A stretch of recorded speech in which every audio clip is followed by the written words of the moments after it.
Good evening, everybody. Welcome to a rather late starting Thursday night speedrunning here on the Nick RP stream. We're going back to where it all began, where my real speedrunning journey started.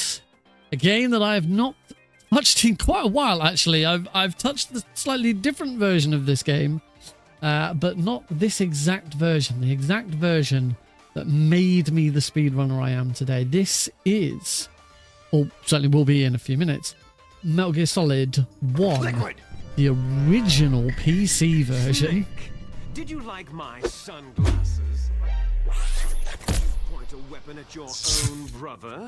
What an appropriate way to start the stream. Hello, Deagle, and hello, everybody. Welcome to the stream. I'm not quite sure what this message is supposed to be, but we'll see what happens with that and whether we need to do something about it.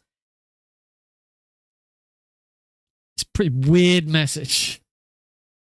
But hello, everybody. Welcome to the stream. Yeah, we are going. The only reason when the game's not up yet is because I'm still in the middle of getting started. So yeah, apologies for the late. I recognize we are 50 minutes later than usual. But Alex really struggled to go down tonight. And yeah, I know, right? Alex really struggled to go down, and then Heidi and I had to have dinner. That took a little longer. So yeah, it's just everything's got backed up this evening.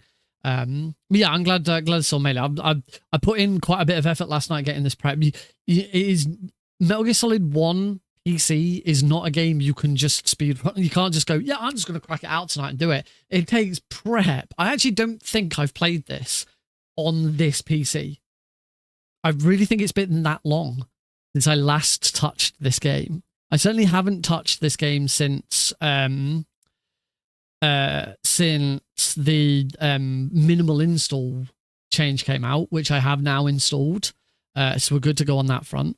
I've reinstalled DS for Windows because I use Parsec. I usually use Rewazda for all of this, but Rewazda's just doesn't work. There's something really bizarre with Rewazda that doesn't work. I'll explain a little bit more about it when we get started, because it's kind of hard to explain like right now, but I'll be able to sort of show you later.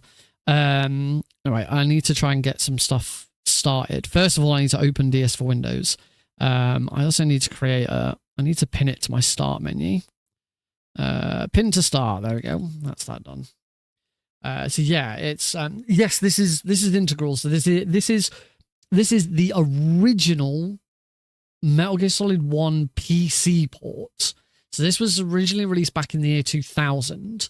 It is one of the worst ports of a video game ever made. It is awful. It is so bad. Such a bad port. But it is incredible for speedrunning because the glitches and stuff that are introduced in this version of the game are insane. There are so many different glitches and extra things that we can do in this run that you just cannot do in the normal version. So if you've seen me run Metal Gear Solid 1 in the last couple of years, it will have either been the Master Collection version on an emulator or a software-based copy on my PS TV. I do keep going back and checking it. Yes, there's my PS TV, PlayStation TV. This is basically a Vita if it was a little plug-in console. If you haven't seen that before, this is the fastest way of running official hardware Metal Gear Solid 1. I am playing the GOG version. I didn't used to. I used to prefer the Reddit Oxide patch, partly because there was one trick that you could do on the Reddit version for very easy that you can't do on the GOG version. However, it was only in very easy.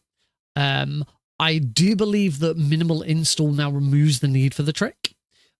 And also, I tried running the Reddit Oxide patch version yesterday, and it didn't work. It crashed every time I tried to load it. No matter what I did, I changed stuff, I moved stuff around. Nothing seemed to want to work. So I switched over to the GOG version, and that seems to be working fine. Yeah, hopefully I can just get straight into it now. So let's hope that I set everything up last night on OBS and everything. Hopefully we're all good. Let's find out.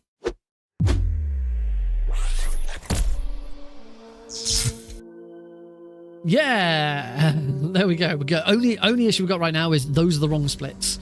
Those are my actual console splits. I need to turn my... Oh, there we go. I needed to turn my general PC audio up. Right, open splits. These are going to be very, very old splits. I don't even... In fact, one thing I didn't check is whether the nuclear weapons disposal is whether the on Shadow Moses Island and Alaska's Fox whether live split is ready for this. So yeah, I don't know yet. We're gonna to start with. Oh, let me turn the game capture down. That is very loud, isn't it? Government turn over the remains of Big Boss. There we go. That's better. What we're gonna do any percent easy to start with. However, the main thing that I want to get out of this, I want to do any percent very easy again, because I do believe the world record is up for grabs. I don't think the world record includes minimal install.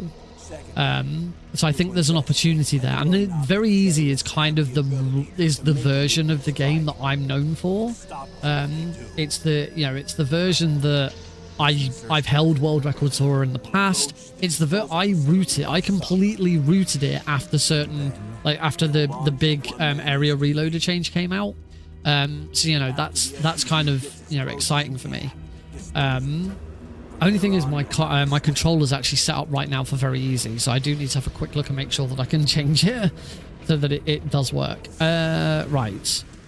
Where am I looking? Metal Gear Solid, PC, any percent sub-splits. That looks correct. That's got no... That looks at... Oh, that's not empty. Oh, that's not empty. No, that's fine. I'm using the wrong layout. Edit layout, timer, blank. No, because this is only any percent. This isn't going to be all bosses. That's a trick you'd only use in all bosses. I probably will have a look at all bosses again at some point. Just don't know when yet. Right, open layout. And just what layouts have I got available? Metal Gear Solid PC. The nuclear weapons disposal facility covers the whole island. I'll instruct you by codec after you reach your target. I've got one that says any percent VE. Let's see what happens. This is a one-man infiltration mission. What does it look like? Yes. Yeah, that still just about works. Don't expect any It's an old. This is how old we're going back to, folks. This is like, yeah. You see how it's just grey and there's no background image? That's because I used to do all of my background images in OBS rather than in LiveSplit. So yeah, I still got the run.gg still on it though. That's good. One thing it hasn't got is it hasn't got a timer underneath it. But I should be able to change that. So we want an image in the background. We want that image to be this one. No, that's right. Nope, that's Metal Gear. Give me a sec. Where's Metal Gear? I thought I had a Metal Gear Solid 1, a suitable Metal Gear Solid 1 background image for LiveSplit. Apparently not. I might have to use my Twin Snakes one. Yeah, I'm gonna have to use my Twin Snakes one. Yeah. And we need to make the opaque. That's better. There we go. Cool. Right. So that's better. And now what we need to do is add a timer. You may notice that the image has got a black bar at the bottom. That's deliberate. That's how the vertical. That's how we work. How it works with the vertical stream. I'm going to push that black bar off the bottom, and that pushes down into the vertical scene, and then that's color edited out. So we need to add edit layouts. We need to add a timer onto the bottom. Just a timer. That should be a game timer. They'll launch a nuclear weapon. You'll have 2 mission objectives. First, you're to rescue. There we go. That's about right. And then last but not least, just need to change the image opacity to about. You're to investigate whether or not the terrorists have the ability to make a nuclear strike and stop them if they do. What's the insertion method? We'll approach the all right, I'm gonna have to do that, and the vertical stream is just gonna have to have a slightly dark background behind the timer. It's not too big an issue. I'll fix it for the next one, promise.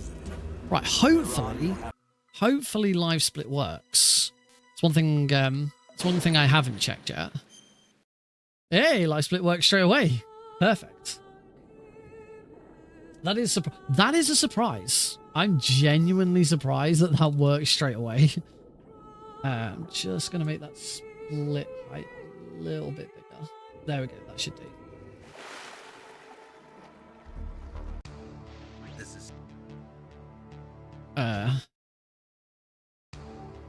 There we go. All right, and it does look like we have got the controller is working exactly as intended by the looks of things, which is good. Although I can't open any of the menus, but that might be due to something else. Would you recommend Grenade Raven or Nikita Raven for all bosses run? Will it change depending on difficulty? It does change depending on difficulty. No, it doesn't. Sorry, it doesn't change. It doesn't change. Thanks, Cosmic. It doesn't change depending on difficulty. Oh no, this is completely screwed up. I'm pushing that, and that's going to. You know what? I'm pushing escape, and yeah, this is. Yeah, I'm gonna have to reset the game. So that's what happens if you use. That's what happens if you use the. Oh shit! That's what happens if you use the area reloader at the wrong time. Right, I'm gonna disable cheats. Unfortunately, I can't. Oh, something's gone wrong, and now whenever I try and launch the game, I'm told that another version of the game is already running. Because it is actually still running in the background. End task. There we go. That's weird. I couldn't see it, but you guys could. Right. Launch game. And I do need to change my controller profile. MGS1. All right. I have another controller profile called MGS1 PC. Here you go. Have a game. Hulkamania. Not anymore, they're in. Right. Hopefully. Options is F3. Oh yeah, options should be F3. Right, I think the thing I need to do is I need to... one thing I never did either, which I have now done, is I should now have full 360 analog control, which I never used before either. I didn't like the idea of using it because it didn't feel right to use it. Right, left stick up should be left stick up. Left stick down should be left stick down. Left stick left should be left stick left. Left stick right should be right. Left stick right. And everything else should be fine. Right, hopefully I've got all of this. Hopefully I've got all of this correct. But we shall see. Yes, I did indeed hear the whole Hogan died. Now nothing's working. My controller's not working at all now. Okay. This is the other reason that I kind of stopped playing this game, because it doesn't freaking work properly. And now it hasn't shut. Now I've alt F4'd and it won't close. Right, I might have to change my controller number. Okay, might have the right controller now.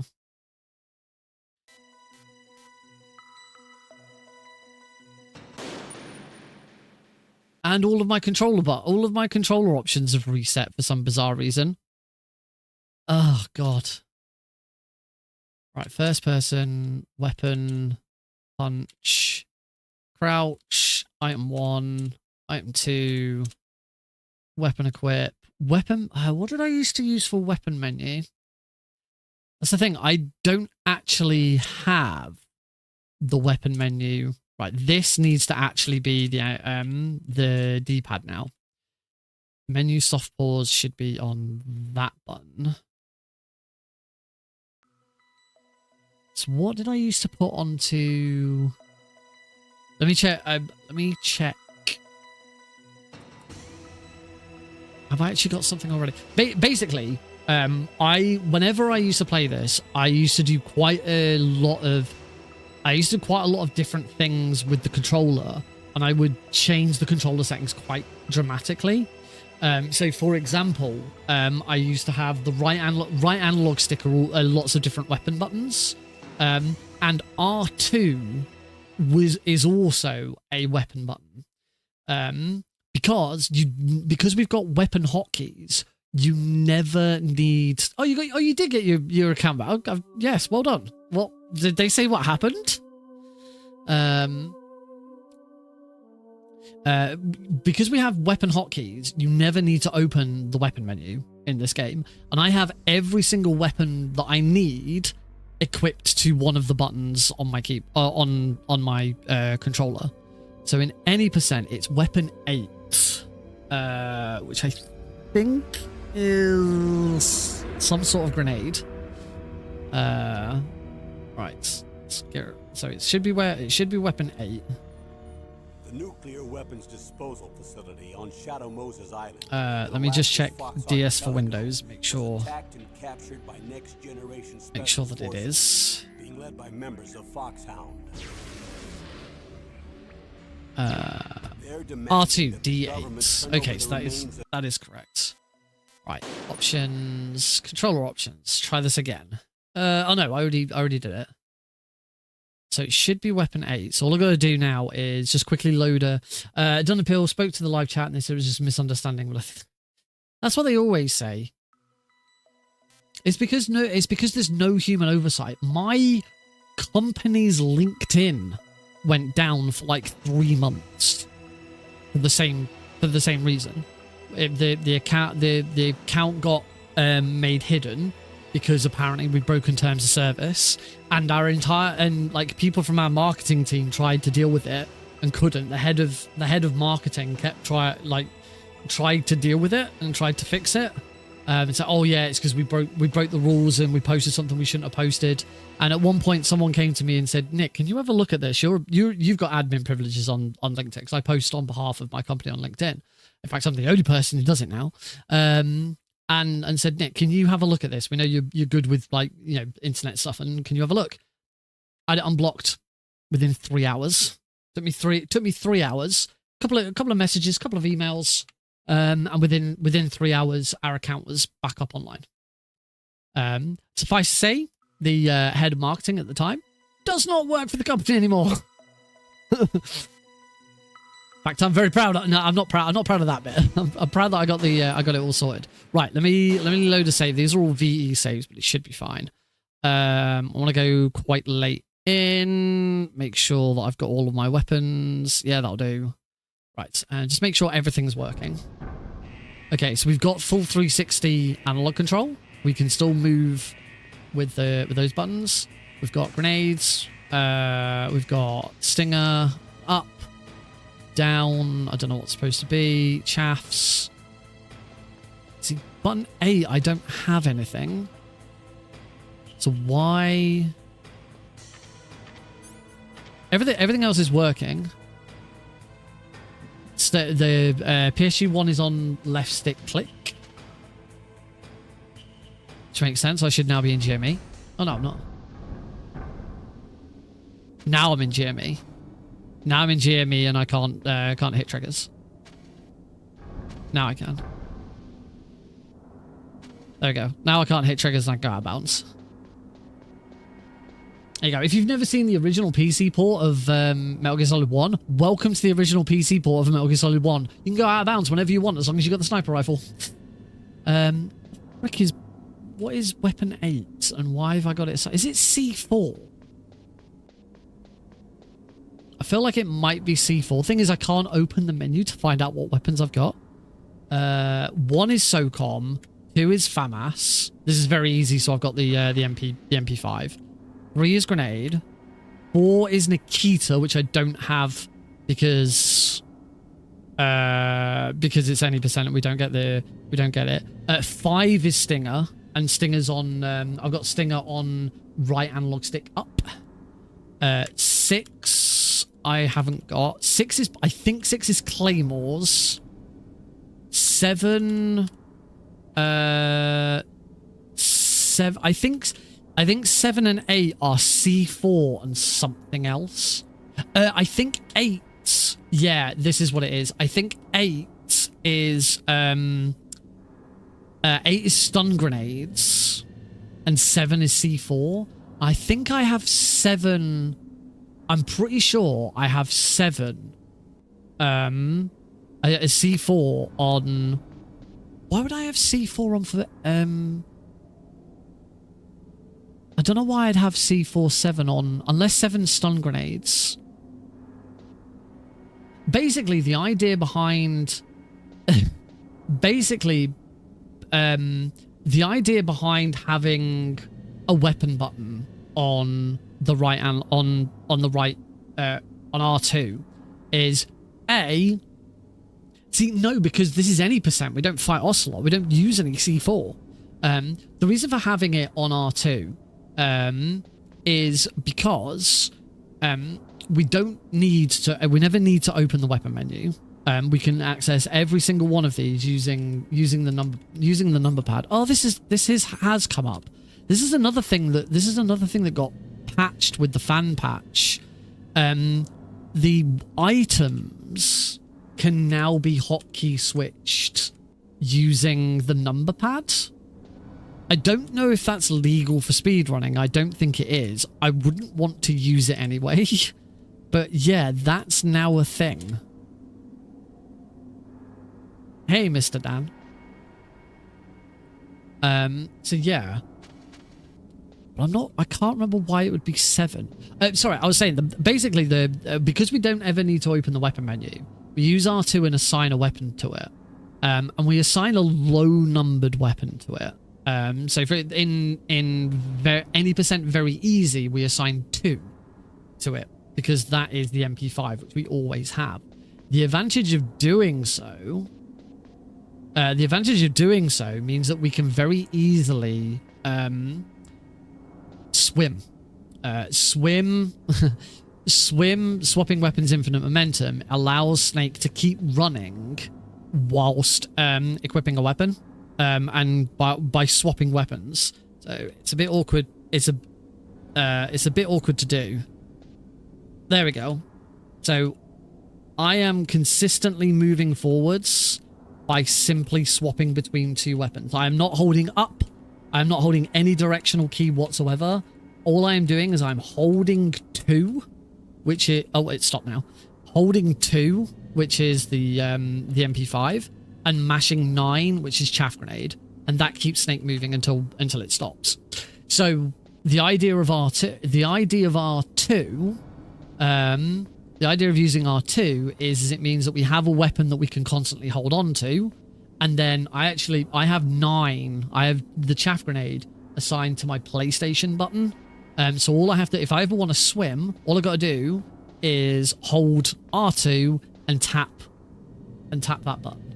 The only thing I don't know is what weapon this has been assigned to. I think it's stun grenades. Because oh, I'm in GME. There we go. I think it's stun grenades because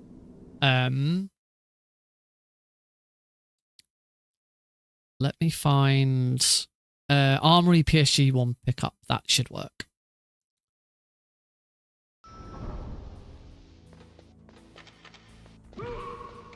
It's not stun grenades. Unless I don't have any stun grenades. I don't have any stun grenades, that's why. It's not the FAMAS. I'm just trying to go in all the rooms and find.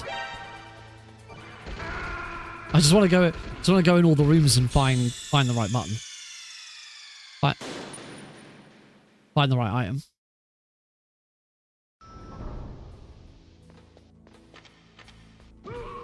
That's the PSG1, so it's not that. This is C4. It's not C4. It's got to be stun grenades. Where are stun grenades in here? It's got to be this. No, this is Claymore. No, this is not. No, this is normal grenades. Is there no room for stun grenades in here? Because that's SOCOM. That's FAMAS.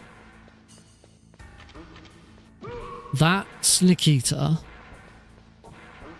That's... I don't know what this is. Oh, this is C4. I've already been in here. There is no... Yeah, there is no... bullshit. So I now have C4, so...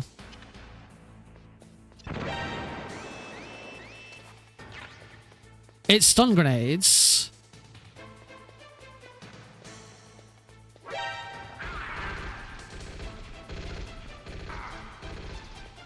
There you go. It's stun grenades, and that's why. So yeah, again, you can see on my controller, I'm not holding any directional button. I'm just tapping, holding R2 and tapping the PlayStation button to just keep moving. And that is swim. That is what swim does. The reason this is useful is because you can do this at moments where we have no control over Snake. Hey, Clarence. Bunch of videos recently become 70. Oh, sweet. Oh, thank you. I mean, there's other ways of playing Twin Snakes. Yeah, I didn't realize there wasn't a stun grenade room in here. But anyway, there you go. That's how we swim. Now I was saying that I had to swap from ReWASD to DS for Windows. Both, but if you don't know what ReWASD or DS for Windows are, they are both controller remapping software. So they allow you to remap the buttons on your controller. For some reason, when I held R2 and mashed a button with ReWASD, it would like double up the inputs. Basically, I'd do it for like a couple of seconds, then let go, and Snake would stop. It wouldn't work. He wouldn't keep moving, but then Snake would stop, and he'd keep swapping weapons for about another 2 seconds, and then stop. It's like it was doubling every input. ReWASD's fucking weird. And I don't know why it's weird. It annoys me that I paid for it, and it doesn't work properly. But it works for Klonoa 2, and that's the important thing. Oh yeah, it's so crazy trying to get a copy of Twin Snakes now. For my GDQ run, GDQ you have to do console. You can't use emulators. My GDQ run, it was cheaper for me to buy a Japanese copy of Twin Snakes, have it shipped over, and convert my Wii. I've got 2 Wiis now, because I converted my European Wii to Japanese so that I could play it. So I've got a Japanese Wii and I've got an English Wii, just so that I can do it. Right, so stun grenades, yeah, because we in any percent we do grab stun grenades early on. So the reason for putting them on R2 like that is it allows me to easily swim out of prison. So anyway. Let's give this a go. It's been a very long time since I've done this. I don't know how it's going to go. I've got to remember half of it, but we'll see how we get on. And I'll do my best to explain what's happening. I should be, this just to reiterate this point. This is the game that really got me into speedrunning. I've been speedrunning casually for a little over 10 years. When did I first? Speedrun.com. Speedrun.com uses Nick Harpy Green. Where's that? Joined 9 years ago. In fact, I am about to hit my 10th anniversary. 5th of August 2015. So 5th of August this year will be 10 years since I first joined speedrun.com. I don't know when I posted my first run. Would have been Klonoa. It would either have been Klonoa or Castle of Illusion. Yeah. It's, as I say, we're just about to hit 10 years on speedrun.com. But through most of that, up until 2021, all of that was, I've got nothing special planned. In fact, I think I'm on, I'm on holiday the following week. Actually, it's August, what day of the week is August 5th? Oh, August 5th is a Tuesday. So what is next Tuesday's stream? It's actually Tuesday's stream that is not next Tuesday, Tuesday after. That's I am actually streaming that day. One day soon, I don't think I've mentioned this anywhere yet. I have an interview for GDQ Hotfix. I got an email saying that I've been invited to have an interview for my Hotfix show suggestion. I don't know if everyone who applies just automatically gets an interview. I don't know if there's like a vetting process first and then they only send them out. To be honest, I haven't asked anyone. I know a couple of other people who've applied, but I kind of don't want to ask because I don't want to ask, oh, by the way, did you get an interview? Does everyone get an interview? And for them to be like, we didn't get an interview. Or on the flip side, I don't want to ask that and someone just sort of turn around, yes, Nick, everyone gets an interview. You're not special. God. Yeah, it's not on my 10th anniversary. Anyway, God, I've got to stop going off on these segues. It wasn't until 2021 and this speedrun right here, I finally got into speedrunning and became a speedrunner. I used in those 10 up until that point. So those, what do we say? 2015. So for 6 years, it was just sort of on and off. I'd do a little bit here and there. I'd do it during charity streams, and that'd be about it. But it wasn't until 2021, and I actually really got into Metal Gear Solid 1, this speedrun, that I became the speedrunner that I am today. So let's do it. 3, 2, 1, go!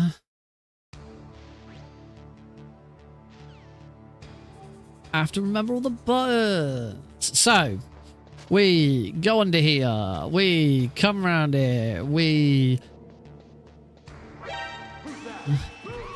flip that guard over.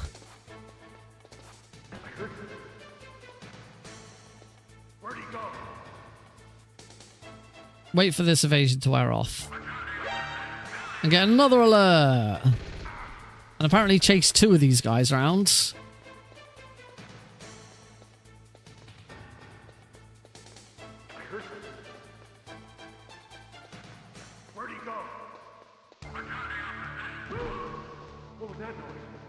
Let's get another alert. Say we're alert farming. This is completely deliberate. But I'm actually screwed. You shouldn't do it with 2 guards. In fact, I'm probably going to reset because I've completely screwed this up. No, I don't want to save it. I always forget that. No, right. 3, 2, 1, go. Right. One advantage of the one big advantage of the PC version is skipping cutscenes is like instant. Okay, go here and do this. This is what I'm supposed to do. There we go. There we go. I've remembered what I'm doing now. Right, 1 alert.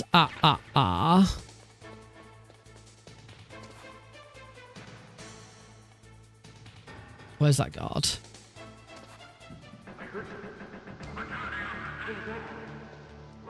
Two alerts. There we go. I've got into the flow that I like now.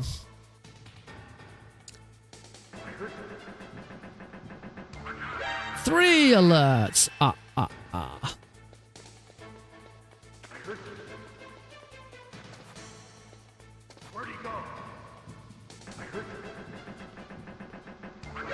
Four alerts.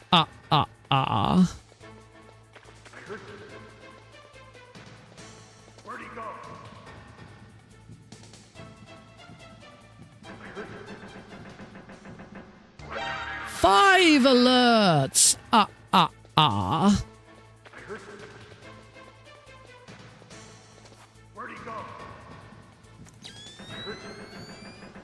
Six alerts.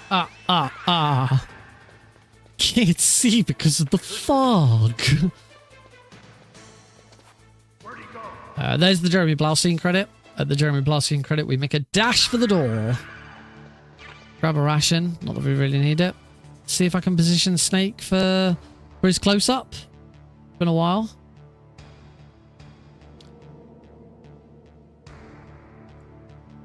Wait for it.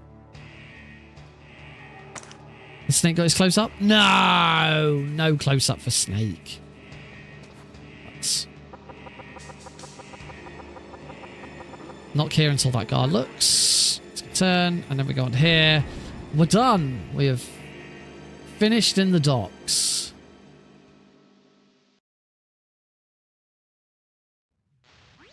So we can skip. Snake, you're ready. Run over here. Grab this. Immediately run over here. We need to grab some stun grenades.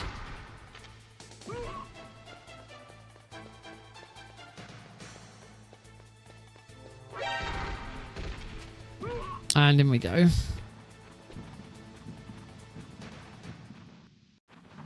I think grabbing those stun grenades was correct. Okay, so yeah, two big advantages of the PC version, and this isn't necessarily, well, it's useful for speedrunning, but it's good on the casual playthrough as well. You can skipping cutscenes is like instant. You just hold the X button and they skip almost instantly. The other massive change is you can immediately end codec calls. You don't have to mash through. Would I do MGS3 speedruns soon? Where have you been? This is my first stream in like a month that isn't an MGS3 speedrun. I've just finished doing MGS3 speedruns. I will be playing Delta on day one. Come on, Nick. Throw that there. Distracts the guards. Can immediately get in the elevator.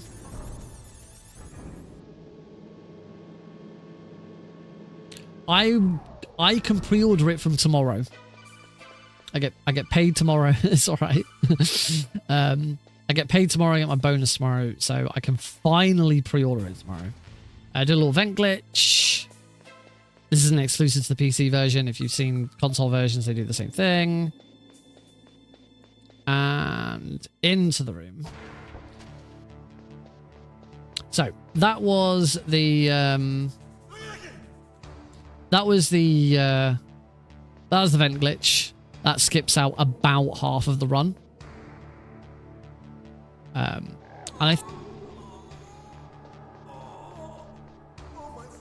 Okay, so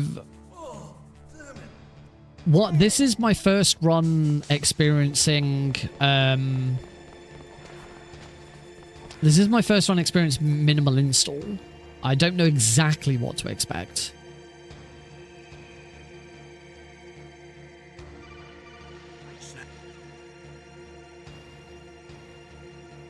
All I know is some cutscenes will like end very quickly. But I'm not sure exactly. So minimal install is a new thing. This is something I've not dealt with before. Something that was discovered about a year ago, I think. That was deliberate by hiding under the bed and coming out like that. It causes Johnny to have a shorter walk cycle here. minimal install is a thing that kind of used to be, because originally this game came on a DVD-ROM. You used to get this on a. I've got it. I've got my copy in the case behind me. You could do what was called a minimal install, which was the game would install like the bare minimum files, and then whenever you played the game, you were required to put the CD in the CD drive or the DVD in the DVD drive, and it would then, any files that you hadn't installed, it would then grab them from there. But the thing is, Had enough. I just popped up and just didn't say anything. Am I right thinking the frog just popped up and then just went away again? I'll take the woman in return. I'll have my fun with her. Exactly. Mostly loads the videos I hope you can still look at yourself from the CD and DVD ROM. So what we're able to do is what I wonder if never mind. What we're able to do with that is no, speakerbot is open. What we're able to do with that is not have those files installed and run without the CD. So instead of trying to find those files, the game just skips them instead. The game goes, oh, I can't find this file, so we'll just keep going. And what it means is there's certain cutscenes and things where the... Actually, I don't know if I've done it for the GOG version. I thought I tried it and it worked. No, I did. No, I did, because I remember seeing it in action. Basically, there are some voice lines and stuff that just won't play, or end very quickly. I think we're about to see it with Otacon. Yo, I think we should see it here. And the thing is in these sort of in-engine cutscenes, as I call them, or in-game scenes, most of the characters' actions are tied to the dialogue. So basically, when dialogue is playing, actions aren't taken until that dialogue is ended, and therefore, because it ends so, hopefully we'll see this now. Oh, jeez. He's coming back. See you No. later. Wait. Okay, I don't think I've got minimal install on. Thanks, dude. Yeah, I don't think I've got minimal install.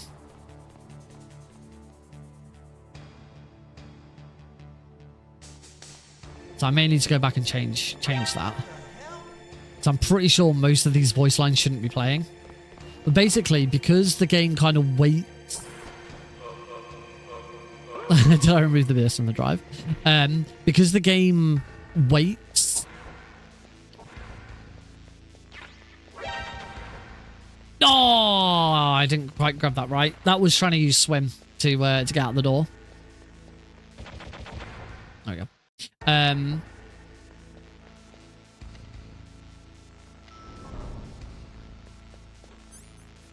I suppose, I kind of probably shouldn't carry on. We should probably have a look at this, because otherwise it's not going to make any difference. Let me put, actually, this is a good opportunity to practice this room and see if I remember what I'm supposed to be doing with it.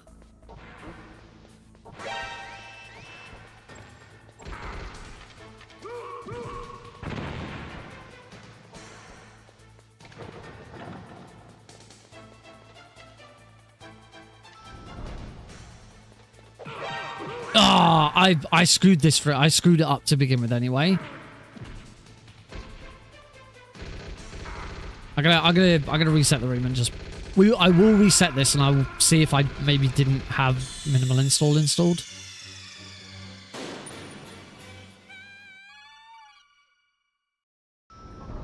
It's clearly something's not working.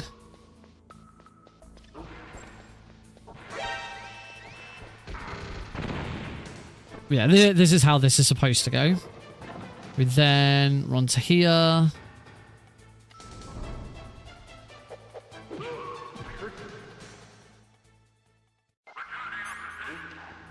And we're supposed to go back up to the first floor, but obviously that wasn't it. I think Boba Skip or skipping to the torture room. Oh, skipping to the torture room was definitely the most revolutionary thing. Absolutely, was a complete game changer. Absolutely changed the way this speedrun worked and gave us two completely separate categories. Boba Skip was just like the biggest thing that happened in the game and in the entire series in a very, very long time. Right, I say maybe I didn't make the changes I was supposed to for the GOG version. I originally did it for the non-GOG for the Reddit version, so maybe I didn't make those changes for GOG. So let me just have a quick look at that because it shouldn't be too difficult to do. I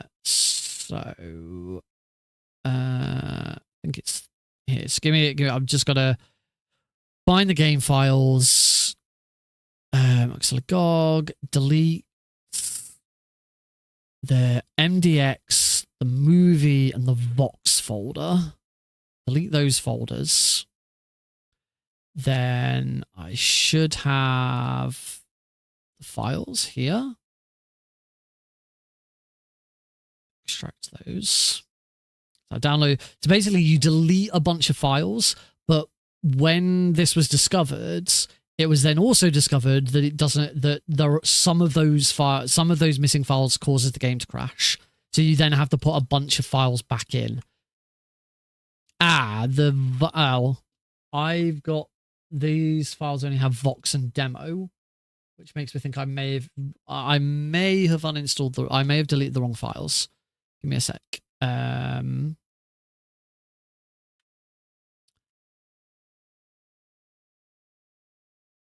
Might be solid one.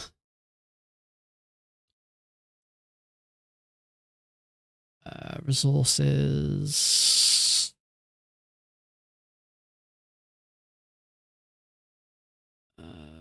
Where is it? Minimal install, modified folders only. Delete demo, movie, and Vox. I think I deleted one of the wrong files. That's okay. I only put them in my recycle bin. So I don't think I was supposed to remove MDX. Just check if that's the case. Delete demo, movie, and Vox. Date deleted. Right, I didn't delete demo. I instead deleted MDX. So restore MDX.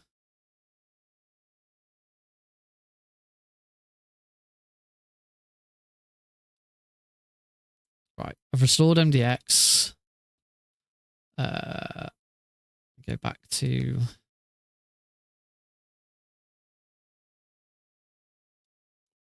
my game files. Right, delete demo.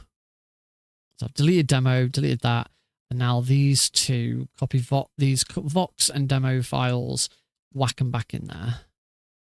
Okay, hopefully I'm good now. Hopefully we now have minimal install. Let's try launching the game again, and we'll see what happens.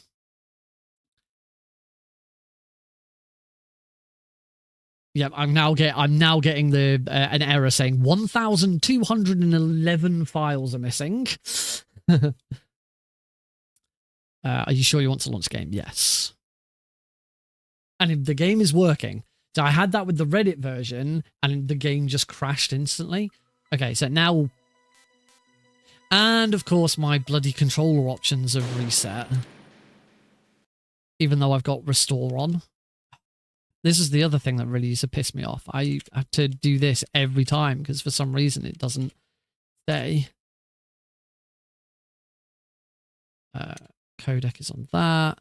Left, right, up, down, menu soft pause. Right. Let me just go into here. Back up. Backed up game data files successfully. Right, let me load the Let me load the medical room. Hopefully this will be correct. F7. Oh, I haven't got demos on. Just have to wait.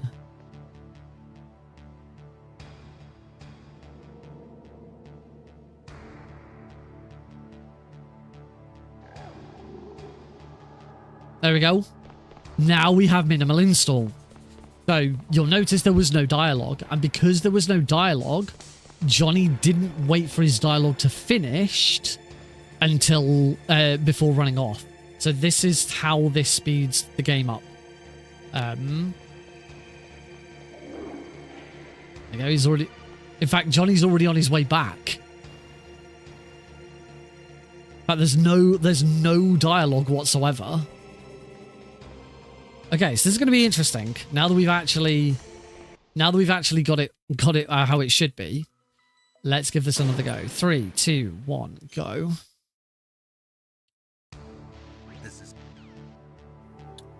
So there is still some dialogue in some cases because some dialogue is still required.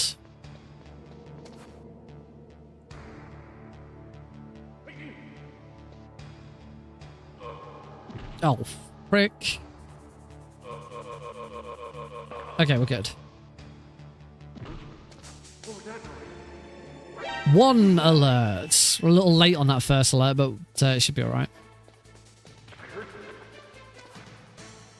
He's coming that way.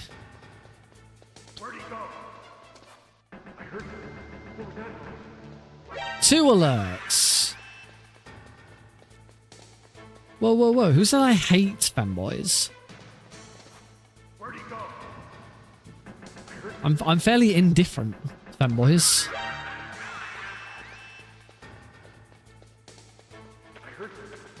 I have no problem with femboys. Femboys are cool. I certainly wouldn't say I love femboys. There can be a middle ground. It doesn't have to be love or hate.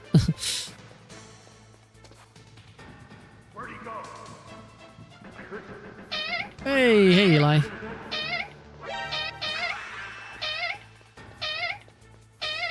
How we doing? What we got? We're on 5 alerts. We should be good to get 6. Yeah, because the Jeremy Blaustein's credit is now. There's the Jeremy Blaustein credit. That is the credit where you stop doing alert farming and you run to the end. All right. Bloody hell, you two are on something, aren't you? No, it doesn't have to be one or the other. Has anyone got, like, any sensible questions?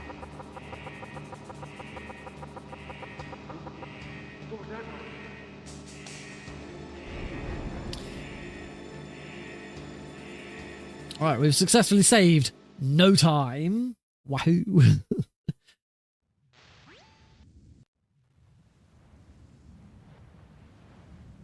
Oh, that was weird.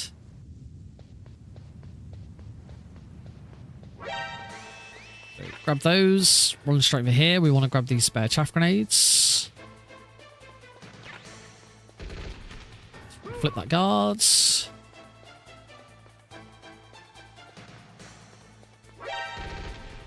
Oh. There we go. That's a bit awkward. But we got there in the end.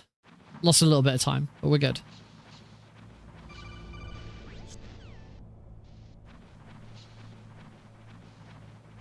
And crawl through the vent. So hopefully we'll now go into this and things should speed up a little bit. Yeah, minimal install was discovered about 1.5 years ago, I think. I think it was House Test that discovered it because he was having a look at like the old version, and it was determined after talking about it that it was legal for speedrunning. Personally, I don't agree. I don't think minimal install should be a thing because the problem is it says this was something that the original game could do. The original game allowed you to install only the minimal files. So if as it's something you could always do, it should be acceptable for speedrunning. The thing that doesn't make that argument work... My chaff grenade, like, took forever.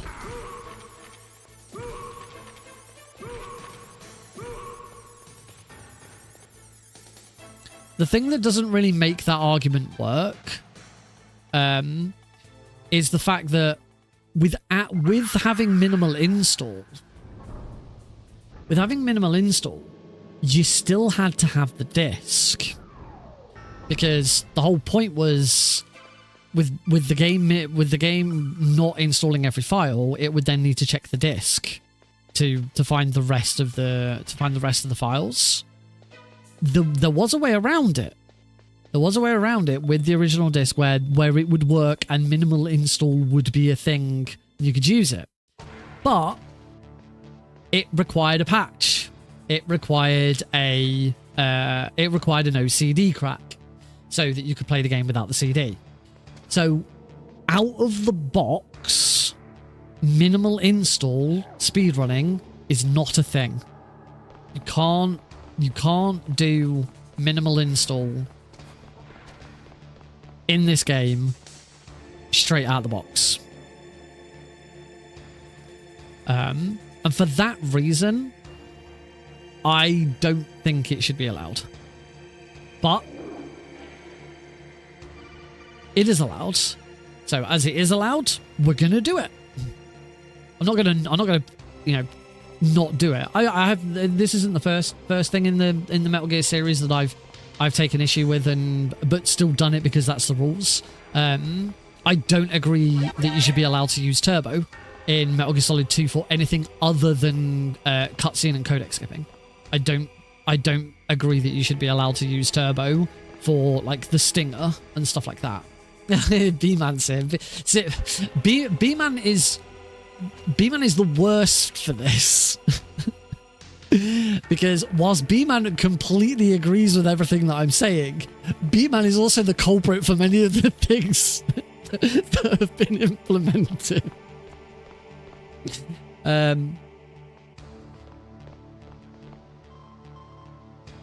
So here we go. Minimal install kicking in here. There was no dialogue there.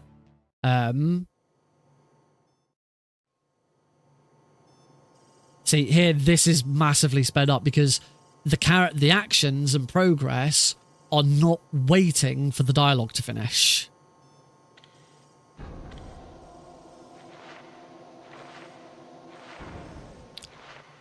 B-Man here is one of the most important modders in Metal Gear speedrunning history. Everything that I am doing with this game, patching all of the patches, all of the fixes, all of the changes. This is all thanks to B-Man. B-Man has put so much work in over the years, building the MGSI launcher, and it's been quite cool coming back to it and like updating it and seeing all the new stuff. You know, like there's an auto updater and it's now got a setup wizard and all of that. It's such an impressive piece of software now. It's far beyond what it was originally, how it originally worked. And it's really easy to use is the other thing. Yeah, we don't get any shut up in there, will ya? We don't get, oh, my stomach. He just goes for it. He just runs. And for me also, the other thing is you kind of lose something with the game. Like, yeah, shut up in there, will you? Is such an iconic line. Yeah, when I did Twin Snakes at SGDQ, I had the entire audience shouting, shut up in there, will you? With minimal install, that's completely gone. You get nothing. Look, an Otacon just leaves. You get nothing. So yeah, I think the game. There, thanks, Cosmic. At least we do still get the line. So yeah, I do think that the game loses a lot because of it. As I just, the barrier for entry into this game. If you want to speedrun this game, it's most effective. There's so many things you have to do. Now, I'll say, B-Man's launcher has made that so much easier. I don't think I'd be doing this now without it, because I just could not be asked to do everything. Yeah, that's a successful swim. See, look at this. I lost like 25 seconds earlier to tank hanger, and now I'm 20 seconds ahead. Because we're just saving so much time. It's so weird.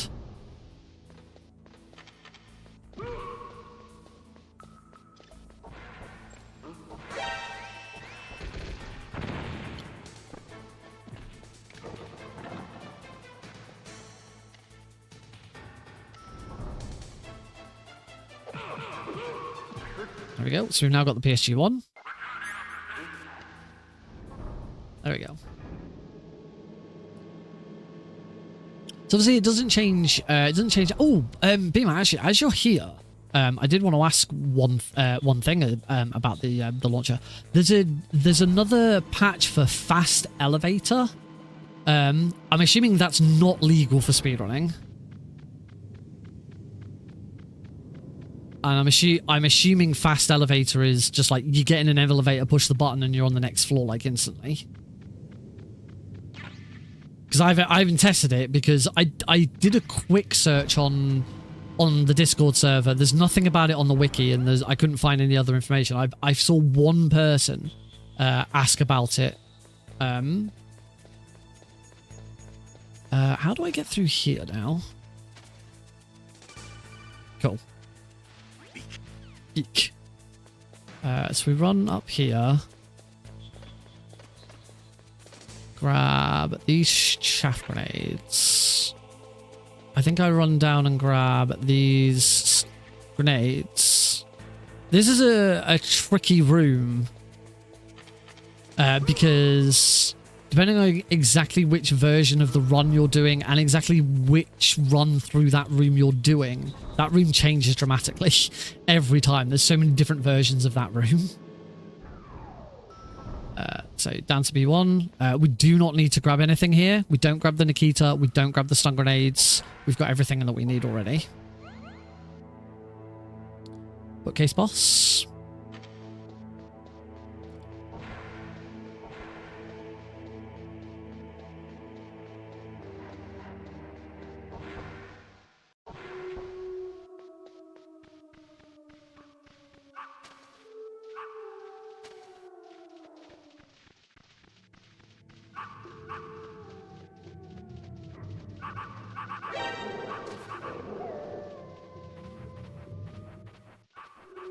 So we don't do...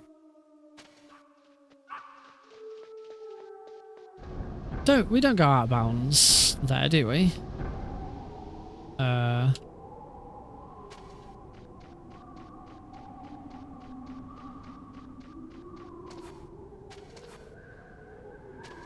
And I've walked into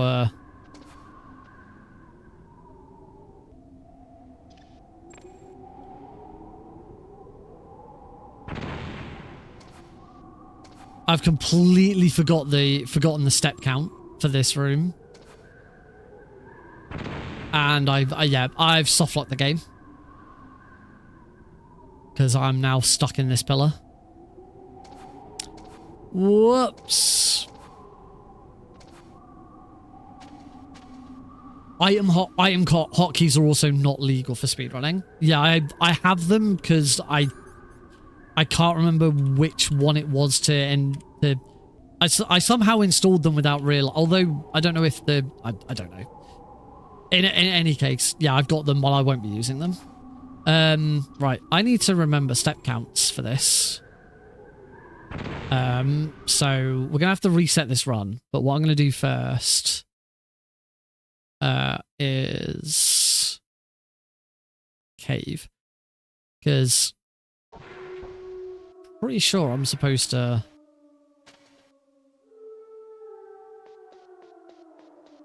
Oh my god, I can't believe I've completely...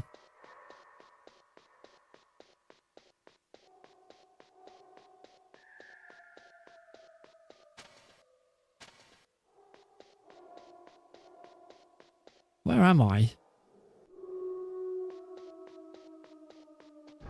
There we go.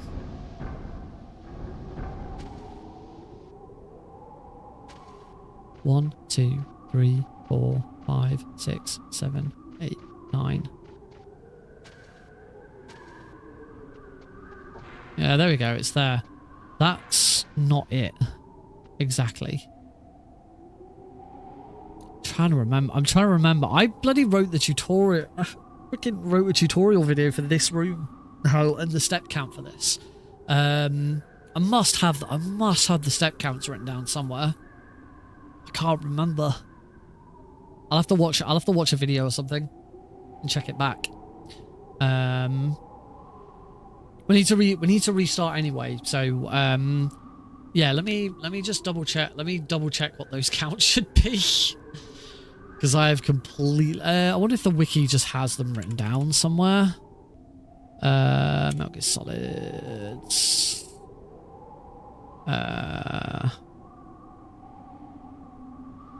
Any percent PC routes. Yeah, you do normally end up on the roof and drop down.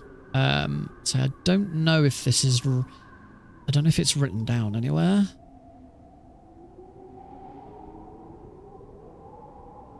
Ah, step count out of bounds for the cave.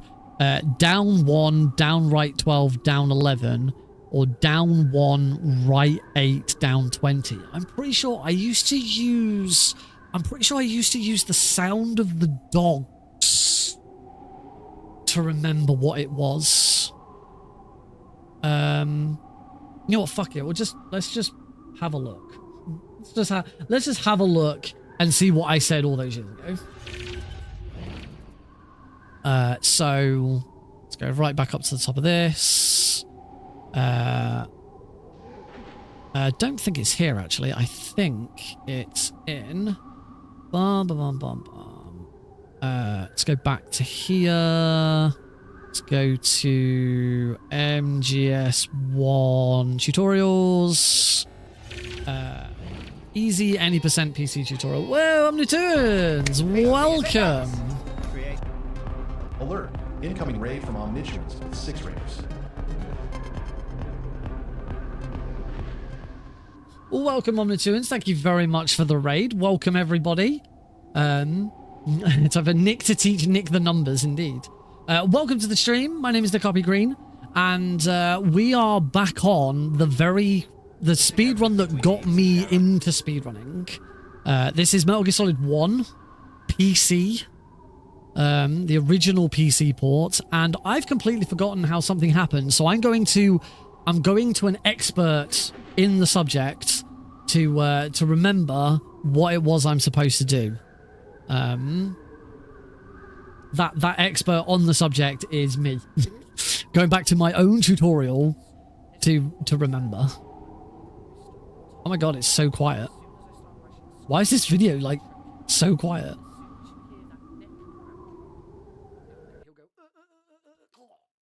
As soon as you hear that, you want to re-equip the level 6 card for some reason, and we don't really know why because there's no animation for equipping items. I know. I actually have a really big thing about it. I get pissy about it every single time it happens. I do not agree that YouTube forces you to watch ads on your own video. You should not have to watch advertisements in your own video. I think that's fucking pissy. I think it's terrible. Right. So let's watch from here then. We're now in the cave. So here is where the other part of the PC version really comes into play. We've already seen the weapon hotkeys. I've just realised actually. There goes step counting. Here we go. This is teaching about GME. We're there. If I now count 11 back. This is teaching how to step count. Actually, I'm not gonna count this time. I want you to, as you hear Snake's steps, I want you to count yourself. So okay. Down 1, down right 12, down 11. I'm gonna stay quiet. I'm gonna count in my head. Wait, what did I say? Down 11 yourself. So down 1, down right 12, down 11. I'm gonna stay quiet. I'm gonna count in my head. Assuming I don't mess up going into GME first. Lol. God, Nick, you suck. So count. I'm going to count in my head, so you count yourself.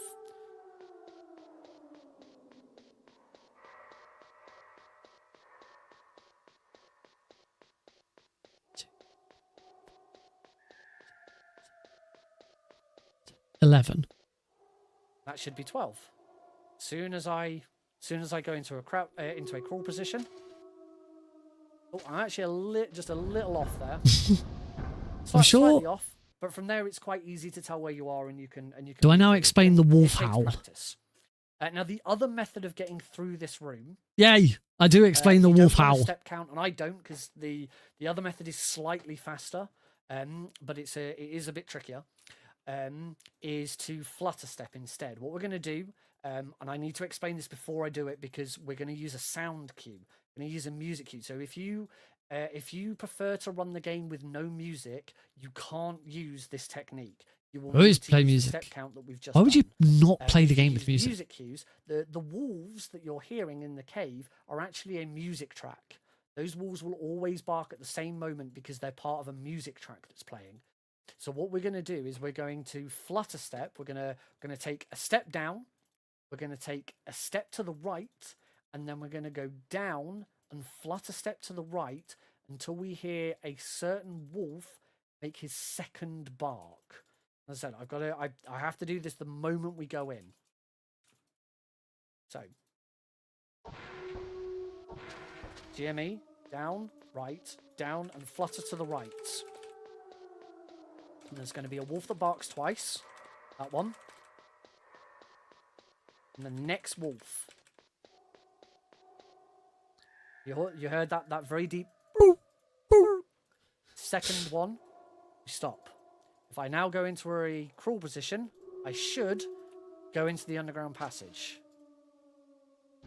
I was just slightly too far up. I just had to go down slightly. Okay, let's try. Oh, wrong one. Let's try that now. So load game. Cave.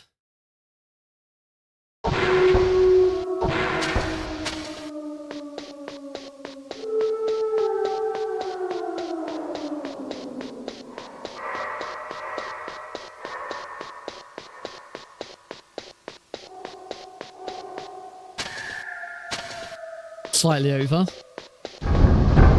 Slightly over because I screwed it up. Oh, also that's really loud because the bloody video was so quiet. Sorry, folks.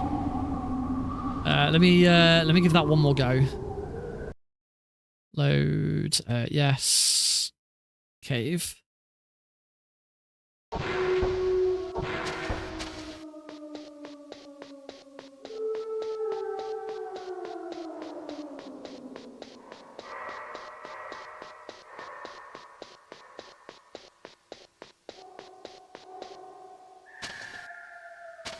Slightly over again.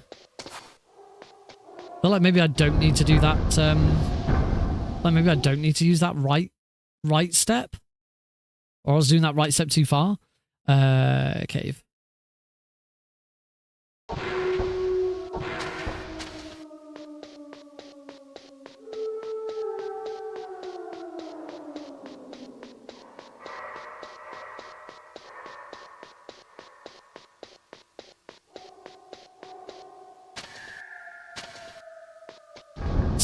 Still slightly off.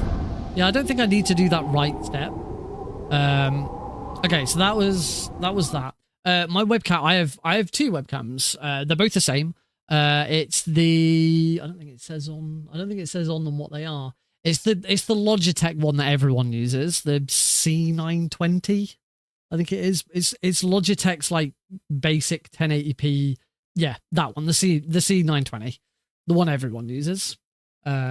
I would say I do have two of them because I always have this one and I can swap them whenever I like, and you can swap them if you want because there is a channel point rule. What's going on with that? That camera looks. I feel a little bit off. I think I'm not quite in the center, am I? That's better. Yes, I do have multiple cameras, and you can change them yourself with channel points. I prefer this one because works better. And my Twitch chat that I read at Twitch and YouTube chat is directly under this camera. So it's easier for me because otherwise, if I have to look at the other camera, then I have to keep like looking over to read the chat. Right. So what was the other step count? Other options. So you can only do this if you have Crash danger. If you don't have music, However, for the second, you know what? For the second one, because this is really quiet for some reason. For the second one, I actually have a dedicated underground passage video, which was much more like robust and put together. Back when I like had time to make speedrun tutorial videos.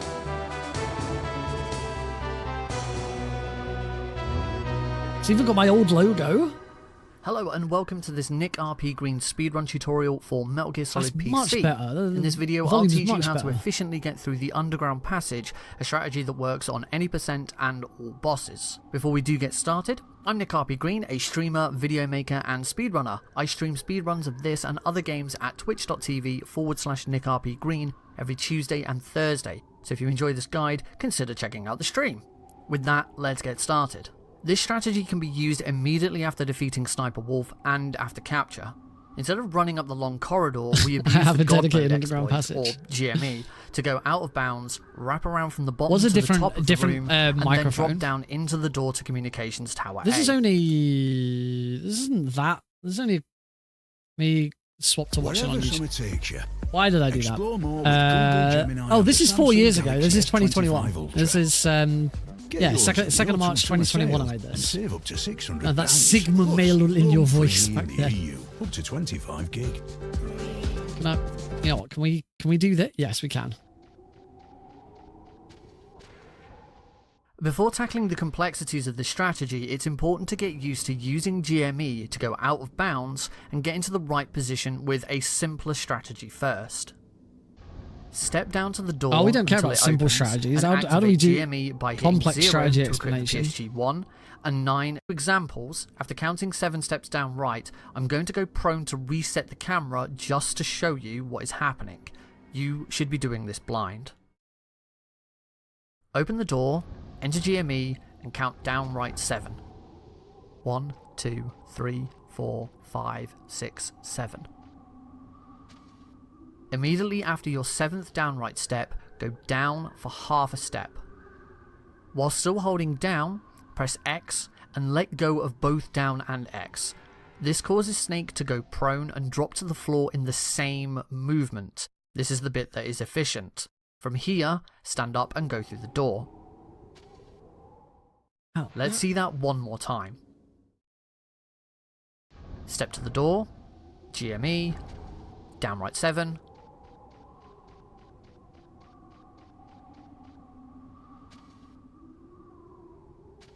down half, down an X, and through the door. Now of course this requires very precise movement and your movement won't always work out so neatly. It may end up looking more like this. Again, I'm proning early to reset the camera just to show you.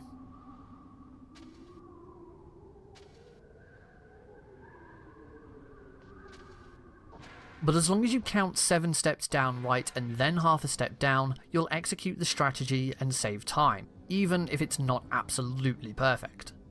Here's how it looks without the camera reset, and note how I count. 1, 2, 3, 4, 5, 6, 7, 8. Counting out loud and stopping halfway through saying 8 might sound silly, but it works really well to know exactly when to crouch. By timing the two different methods, we can see the approximate time save. Man, these were good quality tutorials. The slower method clocks in just under 10 seconds. Meanwhile, the quicker method will obviously vary depending on your exact positioning, but in this attempt clocks in at just over 8 seconds, meaning the faster method can save up to 2 seconds. Before finishing, a couple of warnings, as this is one location where it's easy to soft or hard lock the game. If you miscount your steps and end up dropping into this column, Snake will be trapped and you'll soft lock the game. Wish I checked You'll this either before. Need to load a save or quit the game. Being off step and holding down an X when trying to prone off the roof could cause Snake to go into prone whilst in mid-air, immediately crashing the game and forcing the executable to close. You'll then need to restart the game. This is why it's important to only tap down X and only start moving again once the camera has reset and Snake is on the ground. Thanks for watching, and don't forget to check out twitch.tv/NickRPGreen for live speedruns and tutorials. Click on next or previous tutorial to see. There we go. Anyway, so yeah, right, that's that one. So I think we should be good now. We should know what we're doing. Nice little trip down memory lane though, isn't it? Pretty cool. Right, so 1, 2, 3, 4, 5, 6, 7, 8. Look at that. First try. Boom. First try. A first try. Yeah, those tutorials were really cool. They were really fun to make. I really enjoyed making them. It's just they take a long time. A lot of work goes into making those tutorials in that way, which is why in the end I then just went out and did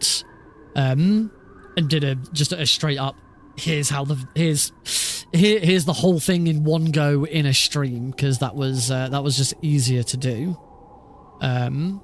Yeah, that's I have a few of those videos on the channel. If you ever want to go and check them out. So I've got there is a full any percent PC easy tutorial. It doesn't include the boba skip because I made it and finished it like a week before the boba skip was found. So there is a full any percent tutorial. It's 4.5 hours long, but it takes you through everything that you need. And then I've got, if I can find, there should be a playlist for them. Let me just check. But there are dedicated, I've got so many playlists. I never realized quite how many playlists I had. I have a speedrun tutorials playlist. I'm sure there's a Metal Gear Solid 1. No, I don't have a Metal Gear Solid 1 tutorial playlist. But I have dedicated tutorials for the dock, the heliport, the tank hangar, the cell with the vent glitch, the medi room, so capture, and then the underground passage. You can tell that I started doing it in order. It started off doing it in order and the intention would have been to do one for every single room in the game. But then I got bored and stopped. I thought I did one for one of the towers, but apparently not. Yeah. It's cool to go back and see what I was doing 4 years ago. Anyway, we should be good with that one. I do need to quickly have a quick go at the cave again.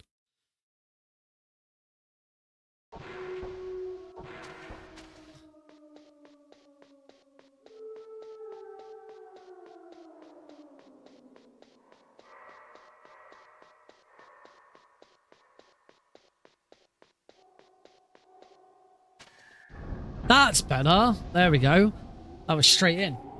Okay, now that I know those, I think that's it. I don't think there's any other step counts that you really need.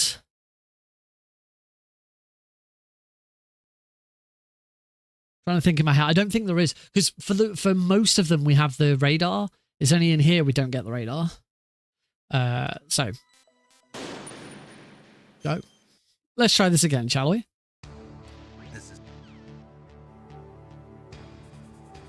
Now that we know what we're doing, off we go.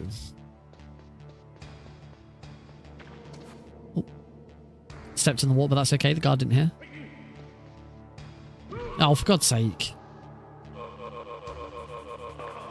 So it just slows this down a little bit. Bum, bum. Bum, bum, bum, bum, bum, bum.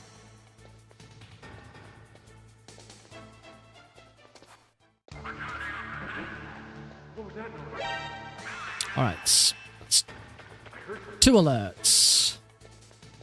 We get the guard into this position. This position I like to have the guard in, where he hears he hears me walking through the water, because this is a really easy loop to do. So again, then by the time you get to the puddle, you're in evasion. You get around to here. You can stand here, wait for him. As soon as you get to just under 30 seconds, start tapping. He comes out. Boom. Next alert. This is for me. This has always been my preferred method of doing the alert farm. For those who've never seen a Metal Gear Solid speedrun before, you might be wondering why I'm doing this. Partly because there's nothing else to do while we're down here, but also alert farming is a deliberate way of causing... Thank you very much for joining in, Clarence. I hope you've enjoyed it. I know we kind of didn't really get a speedrun done, but we did. We're getting there. I think that should be my last one. Yeah, don't blasting credits up. So yeah, the reason we do the alert farm is if we have 11 or more alerts when we go down to the drainage ditch to collect the PAL key. PAL key's in a random location in the drainage ditch. If you have 10 or less alerts, a rat eats the key instead, and it's quicker to have but in both cases there's RNG, but it's faster. The fastest version of the PAL key being in the drainage ditch is faster than the fastest version of the rat. Is my point.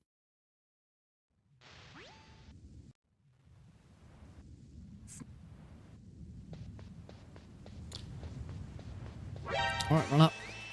Grab the chaff grenades. Run over and grab the stun grenades.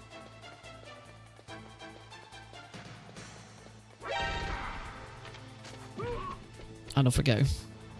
The stun grenades there actually aren't... They aren't 100 snake. They aren't 100% required. It's kind of a safety thing for the boba skip, so we've definitely got enough stun grenades. But more than anything, it is actually so that we can swim during the prison escape. When we grab Snake's equipment and he's supposed to run off behind the torture unit, instead we swim, but you need a second weapon. There's two options. You either go and grab the SOCOM, or you grab those stun grenades. The advantage of grabbing those stun grenades is those stun grenades are useful for the boba skip later. Originally, when the boba skip was found, it was thought that we may have to route in...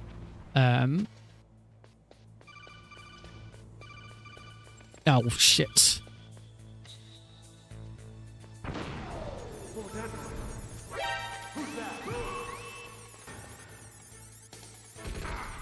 Oh, god damn it. I might as well just let him kill me. I'm completely screwing up. I'm not charging the stun grenade quickly enough. That's my problem. Now, if you reset here, the guard's position is different. You can just run straight there. You don't have to redo it. You don't have to do anything now. Oh, fast elevator. Yeah, I'm screwed. You should stand up and almost immediately start cooking that chaff grenade. I don't know why I'm not doing it. It's because it's been a while and I've forgotten. Let me try and use the analog stick a bit more. Hey, Space Smithman, just saw your Snake Eater pop up.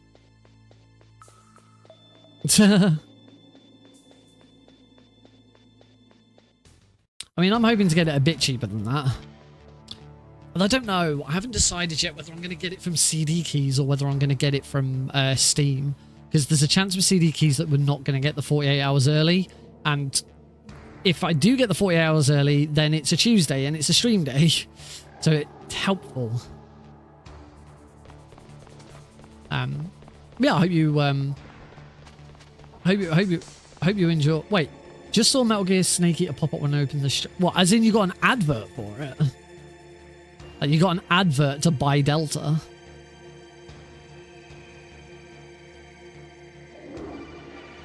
That's cool. Or maybe not so cool. I don't know. I mean, that's some good advertising. That's some like actual good YouTube advertising right there. Like, oh, this guy's streaming Metal Gear Solid. Maybe we should advertise the new Metal Gear Solid to the people who come to watch him.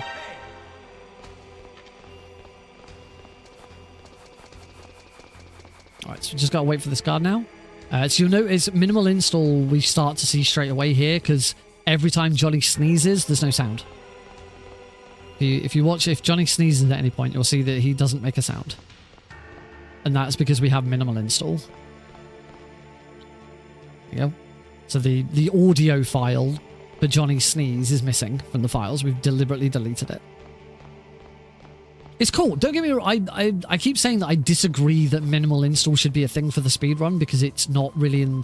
I don't feel like it's in the spirit of it, and it changes.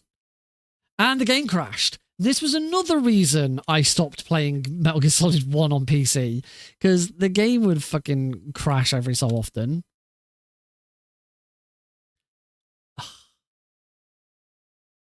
It's game, man. It's game. Yay, my controller config stayed the same though.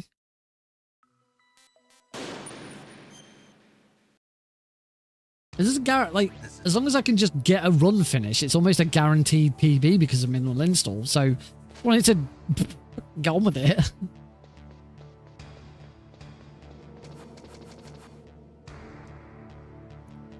So as much as I disagree that minimal install should be a speedrun, I don't think it should be a speedrun thing. I don't think it should be allowed.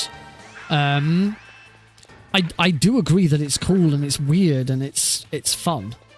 It just doesn't, for me, it's not really in the spirit of the speedrun. Like, for me, you should be, the whole way of going fast and doing things fast is you find exploits within the game. You don't manipulate the game's files to make the game run faster. Like, by all means, change settings and options. The main setting that we have on this to speed the game up is we use software rendering instead of hardware rendering. So the game still has a very pixelated feel. It looks very pixelated. It looks like it would on PlayStation 1. Whereas if you use hardware rendering, everything looks a bit smoother. You know, the textures are nice and smooth and everything has a bit of a nice sheen to it. But it does cause loading times to increase. So we don't do it in speedrunning. So I'm all for that. But, like, the problem that I have with this game is trying to explain this speedrun to non-speedrunners. Particularly very easy difficulty. So my most viewed video on YouTube of all time is my the time it was world record. It's been massively beaten since then. But at the time, world record run of Metal Gear Solid 1, PC, any percent, very easy. It was the first time, the very first run, give or take, with well, one of two very first runs completed that included the boat skip. It's never known whether it was me or Jag who got the first run in, because I don't know what time we were both doing our runs. But it was certainly the very first recorded run, because Jag never submitted his run because it wasn't Big Boss rank. Yes, I definitely know what you're saying, but welcome. I think we can actually ignore that guard. We don't even need to flip him.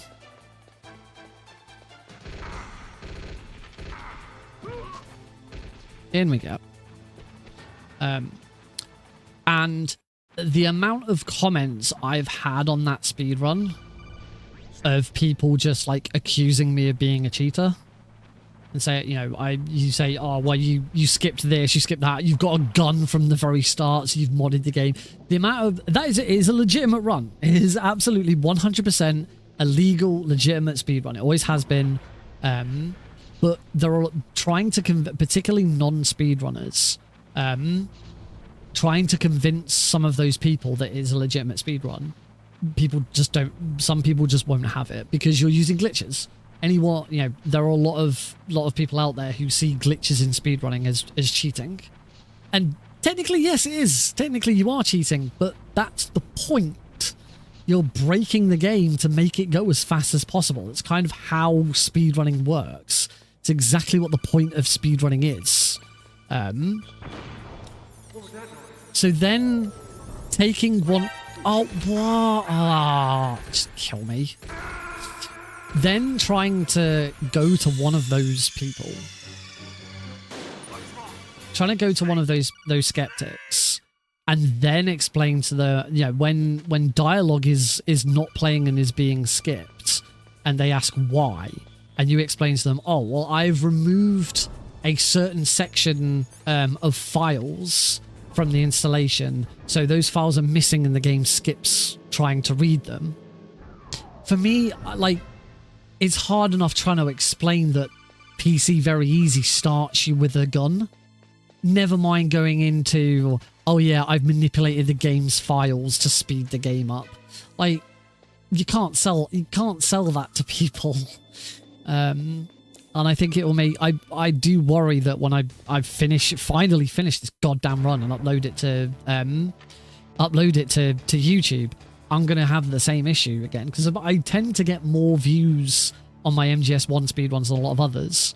I imagine I'll get the same thing again. I will have people coming on and watching it and going, how come... Johnny hasn't spoken. Johnny hasn't said anything. He's just run off without saying anything. What is that? And when I explain in a reaction...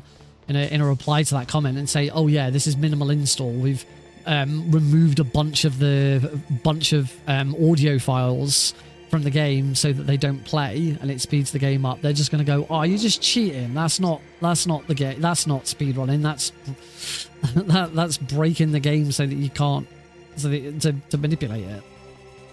And I have some sympathy with that argument. To me, that's not what speedrunning is about. Speedrunning isn't about modifying game files. I'm all for quality of life changes, but Johnny didn't tell you to shut up, cheater confirmed. Exactly. I'm all for quality of life changes, and the number of quality of life changes that are in this, thanks to B-Man, is incredible. But when you're manipulating game files to get a time save, and it's I hadn't quite realized how big of a time save minimal install is. I think it's going to be quite big by the end of this. I'm 30 seconds behind because of that, because I apparently keep messing up the tank hanger. But we'll save that time like so quickly. Where is the line with some folks that everyone's different. Some people are absolute purists. Some people will say you are not allowed to use glitches. No glitches at all.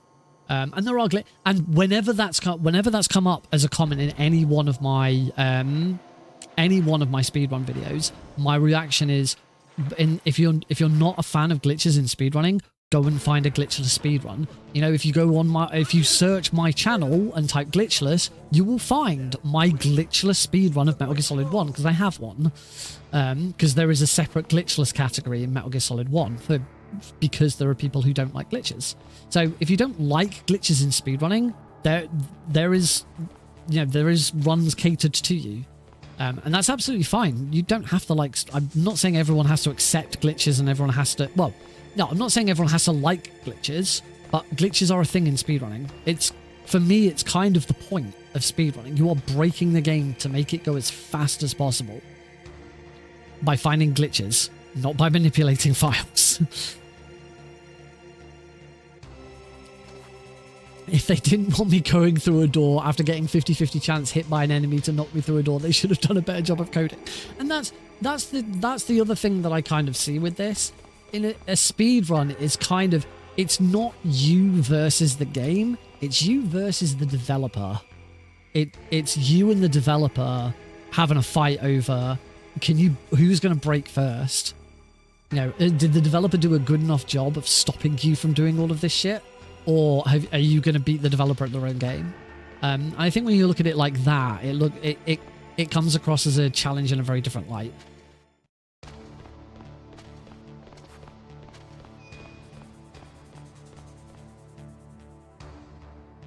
Oh, probably helps if I do this.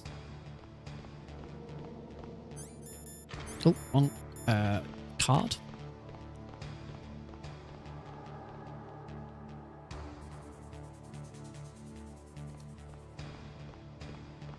Yeah, I've seen very very minor glitches in speedrunning that people like no don't like. People don't like GME. But I've had comments of people saying, "Are you going out of bounds and using glitches? That's not allowed. That shouldn't be allowed." It's like developers left in weapon hotkeys that allow us to do it. Why would we not do it? It's fast. It's fun. It's really cool.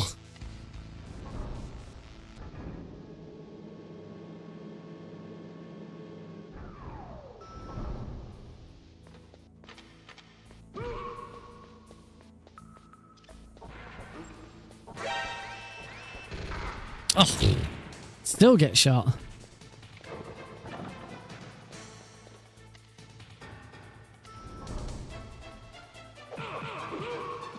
Oh, that was interesting.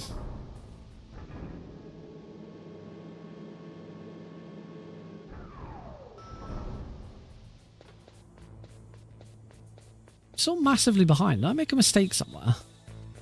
Other than that, or maybe the I got lost another 5 seconds. Am I? It just seems a bit odd now. Am I like running against? There we go. I was running against best segments. That's why.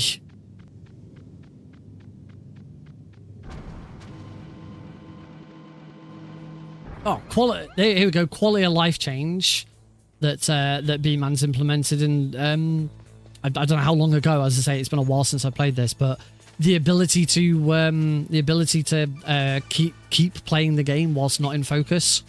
Mwah. Chef's kiss.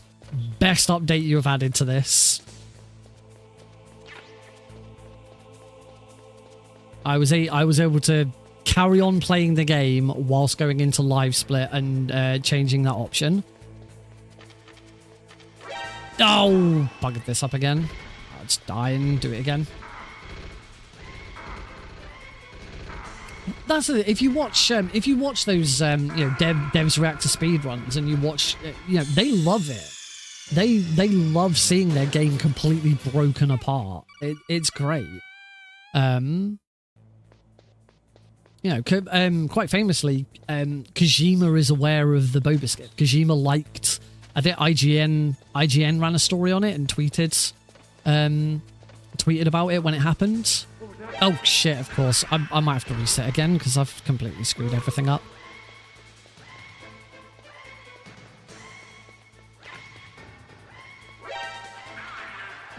I knew I was going to get spotted again.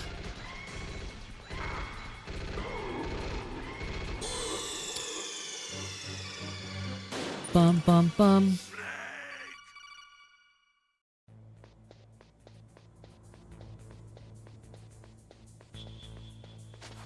Can't remember what you do.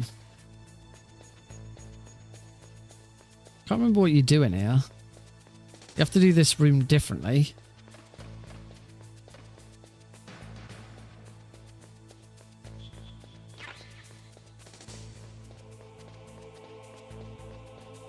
If you come in here, because the whole rank up and Snake getting all of his health back changes the timing of the guards. Oh, we'll keep going for now.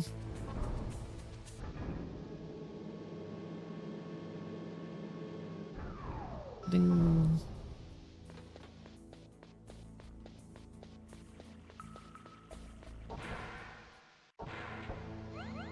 Why are my splits at the bottom like not showing up times, but my splits at the top are? Like I've still got a problem there as well. I need to have a look at that.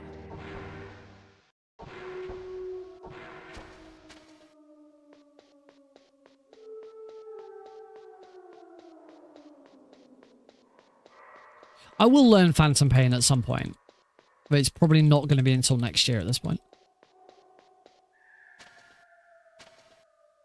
Slightly off, but not too far.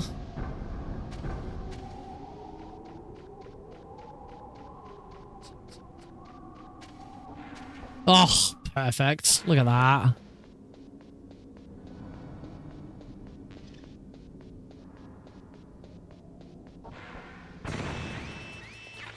Oh, I shouldn't have picked up the rope.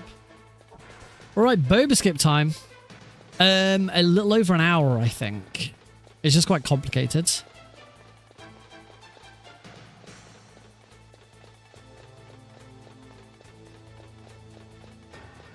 All right, first throw at floor 5. Aww. And shouldn't need another throw here. And line up.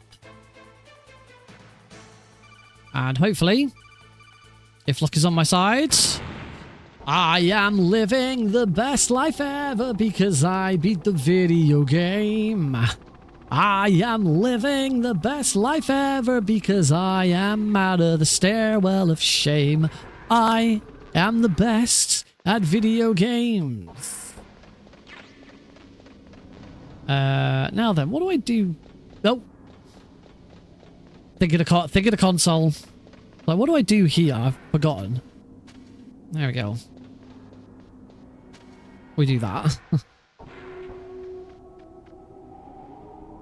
Oops. Nice. Got the lean.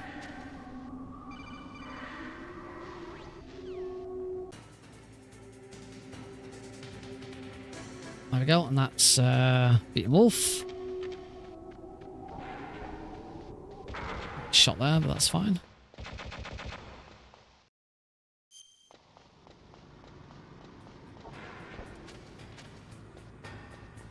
And Jimmy. Let me get back in. Back in again.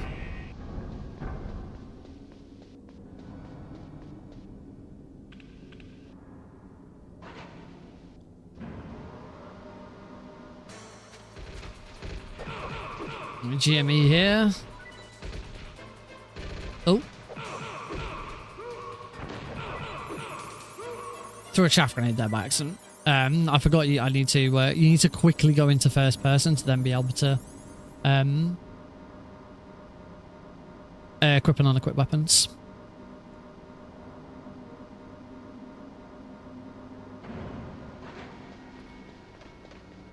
Run under there so we don't get shot.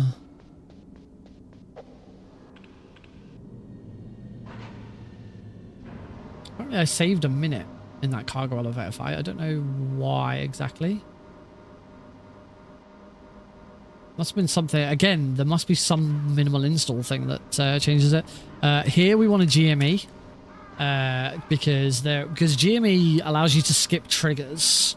That's how we're allowed to go out of bounds, because like we open a door, go into GME, and Snake skips triggers. So the trigger to go to, the loading zone trigger, go into the next room, Snake doesn't interact with. It's kind of because we trick the game into thinking Snake is still in the same position that he was. The game kind of loses track of Snake's position. And we do that here because it skips a codec call.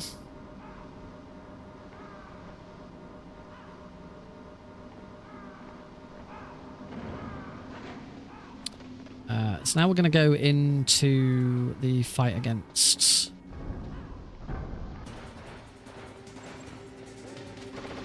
We go into GME here. And...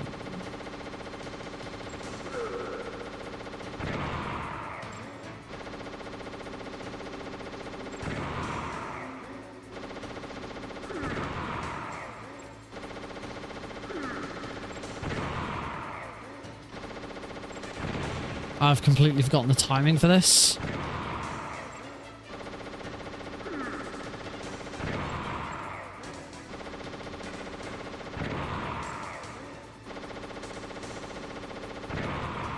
I completely forgotten the timing for Raven.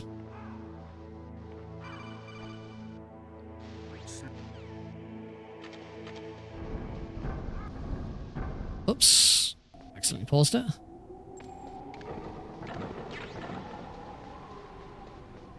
And I whiffed that chaff grenade.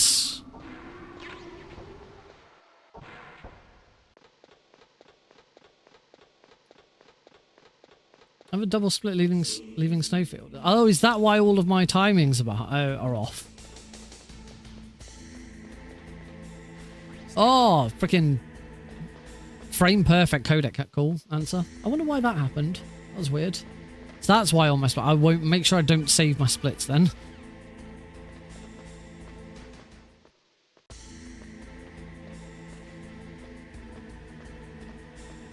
So now we join the really... Oh, another frame perfect. Well, I say frame perfect. I think there's a couple of frames in it. I use Atom multi-stream.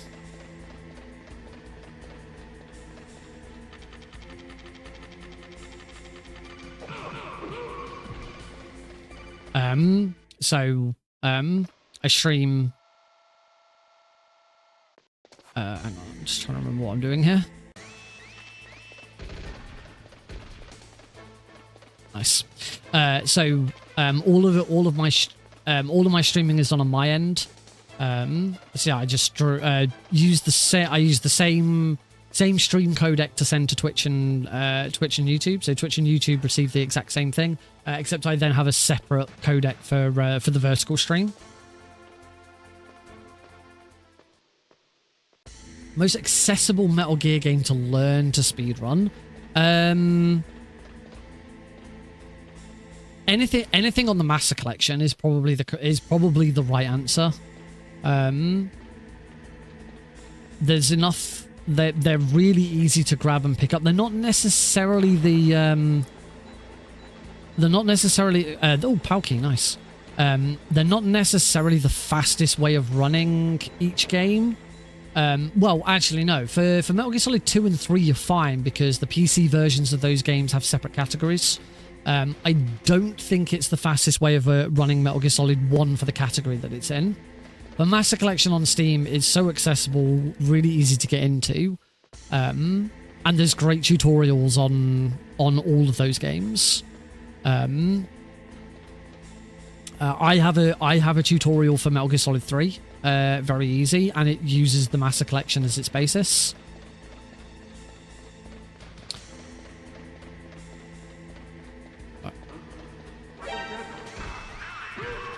You need to remember what I'm doing because there's some like there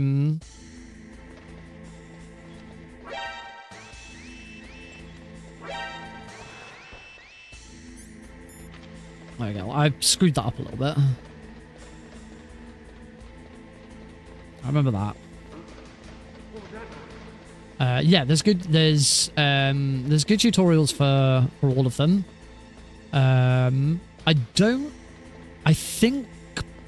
I think MGS1 console, you're probably still looking at Plywood's tutorial, which is quite outdated now, actually. It doesn't include I don't think it includes the Boba skip. Although if you go on the Metal Gear Speedrunners wiki, there's enough other tutorials that fill the gaps.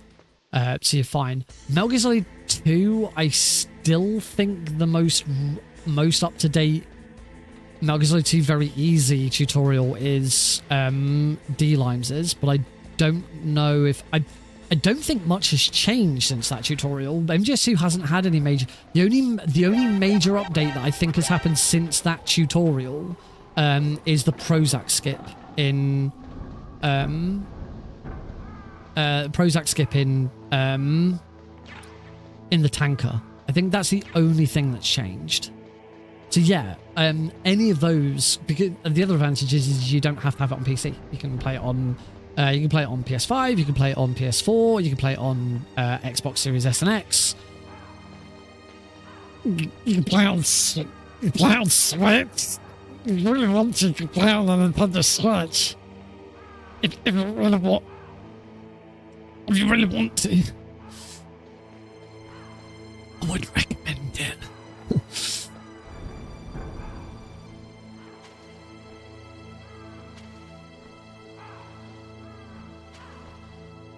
Slightly faster way of exiting this room. Go into GME and go here, and then just as soon as you hit 1 minute and half a second, then just hold forwards. I don't think I needed those extra traffic grenades. Yep, all good. Still like to double check now and again. There we go. Apparently Metal Gear Solid 1 on Switch is actually pretty good. In fact, I think might be faster than some of the other versions, but Metal Gear Solid 2 and 3 are not ideal on Switch. Would not recommend it. I don't know how the Master Collection plays on Switch 2. I imagine playing the Master Collection, the Switch 1 version of the Master Collection on Switch 2 is probably fantastic. Because from what we've seen of most of what came out in the Switch 2, that has been the case most of the time.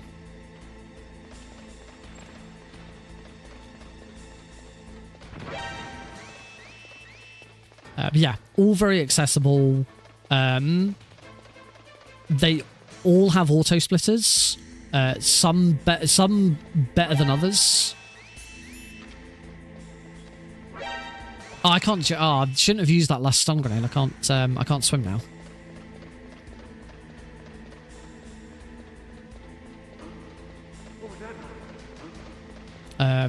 The MGS1 and MGS3 auto splitters for the Master Collection are very good. The Metal Gear Solid 2 auto splitter for the Master Collection is quite limited. It doesn't have all the bells and whistles that the original PC live splitter has. It doesn't split every single room. It's only a certain number of splits, like major splits, rather than every split. But that's fine for some people. It's why it's fine for me. That's what I use because I have to. I'd prefer every single split, but it's tricky.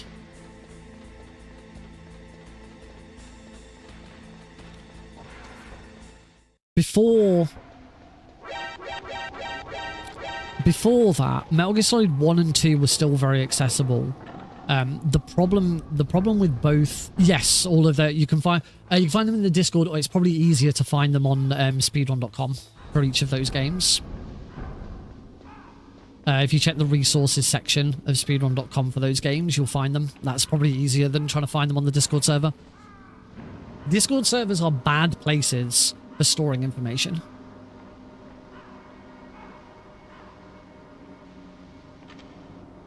Which is why Metal Gear Solid has a very, very good wiki for speedrunning. When it's kept up to date.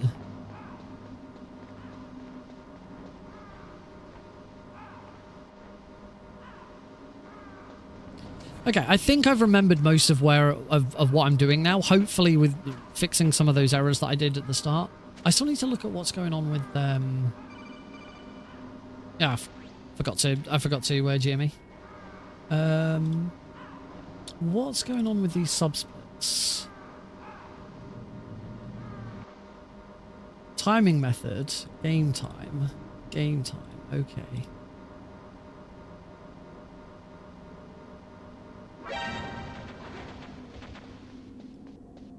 Man, I do love that I can play the game, whilst I'm focused, I can do other things at the same time. There's one thing I really didn't like about playing Metal Gear Solid 1. I'm really glad it's doable now. Right, Metal Gear Solid, because there's a lot of downtime in Metal Gear Solid 1. Any percent all split subsplits. That'll do. Save over that. Let's make a new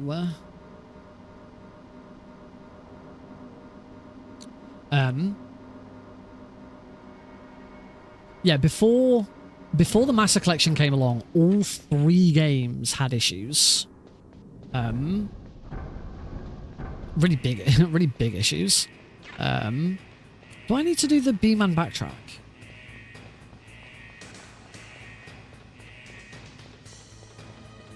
Do I need to do the B-Man backtrack, and if so, why? What's the purpose of the B-Man backtrack here?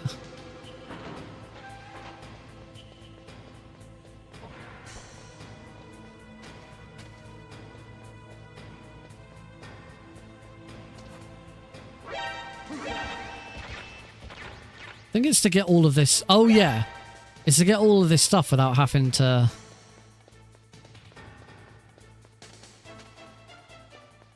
That's why you do the B. You don't need to do the B-Man backtrack in...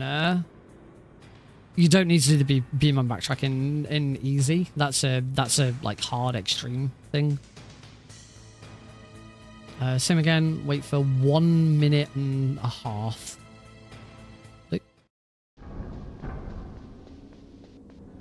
But the B-Man backtrack does allow you to get all of that stuff without having to load in and out of the steam room. So yeah, every single game in the series had an issue. Had an issue before the Master Collection came along. Metal Gear Solid 1 was the least problematic because you could play on emulator, and the emulator run was fine. Emulator for Metal Gear Solid 1 has been basically the best way of playing Metal Gear Solid 1, and it still is. If you want to play Metal Gear Solid 1 either casually, for speedrunning, it's all a matter of opinion because some people prefer the PC version, some people prefer the console version. If you want to play Metal Gear Solid 1 casually, the best way is still to emulate it. The emulation is far better than the Master Collection. It is the best way to play the game. So emulating Metal Gear Solid 1 was fine. If you're alright doing the console version's slower, you don't get to skip everything, you don't have GME, you don't have all the tools. The PC version still, to this day, has a fairly hefty setup. You know, you have to have the installer, you have to make sure it works, you have to do minimal install. There's a lot you still have to do. It's gotten a lot better, it's gotten a lot more streamlined, but you can't just pick it up and play it straight out the box. And I keep forgetting to GME. You can't just pick it up, play it straight out of the box. You have to work at it. You know, you probably need a controller controller input re-inputter. I can't remember the word I'm trying to say. Yeah, you probably need DS for Windows or Rewaz or something. But once you've got them all done, it's not too bad. You can get the occasional crash. Metal Gear Solid 2 was pretty much in the same boat. If you want to just play a console version of the game, then fine. Just play the console version, you won't have any problems. You can't... There's no auto splitter for the console versions, obviously. And the best way of playing on console was to play the 360 version on an Xbox Series S or X. PS2 was, you could play it on a PS2, it wasn't great. You could play it on a PS3, it was still, you know, slower loading times, but it was fine. But by far and away the most popular and the fastest version to play was the original PC version, the original PC port of the game. Again, like Metal Gear Solid 1, suffers from the fact that it requires a hefty setup to get it working. You have to use VSFix, you have to mod the game, or you have to apply fan patches, and then there's other little hoops you may have to jump through. It may crash, you may have problems, so it's still not the easiest game to get into.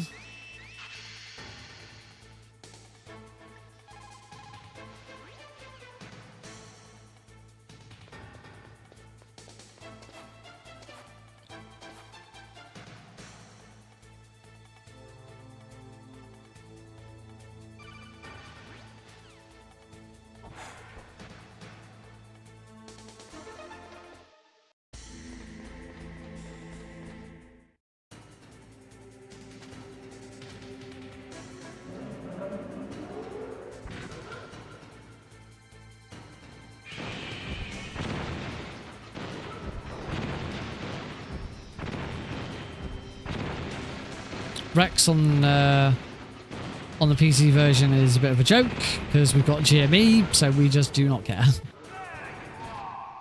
Oh, I was not ready for that.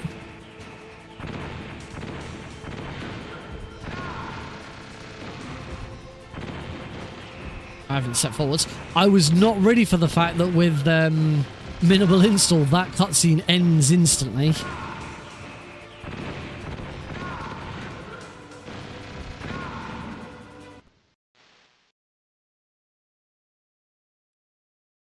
Oh, no, it's crashed.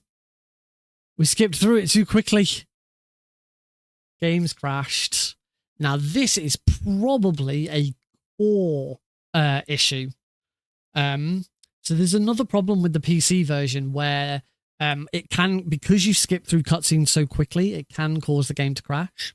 And in the in the integral launcher, you have you can change the number of cores of your processor that run the game, and the number that you select can have an effect on it.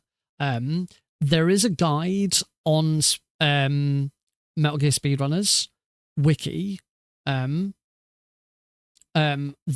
has some examples. Problem is my processor isn't on it. My old processor was, and I knew what I had to do. So I just took a guess. I selected cores 0 to 5. So I'm going to change. So when I restart the game, I'm going to change it to cores 0 to 3 instead, because that was one of the other options. Yeah, unfortunately, that means this run's dead. I'm not going to save the splits because we had a double split at one point. Yeah. I'm surprised. There's a couple of other points where that can happen first. So let me change it to cores 0 to 3. What we'll do is I'm going to go straight to that cutscene and we'll try and do it again. So we want Rex. Metal Gear Rex.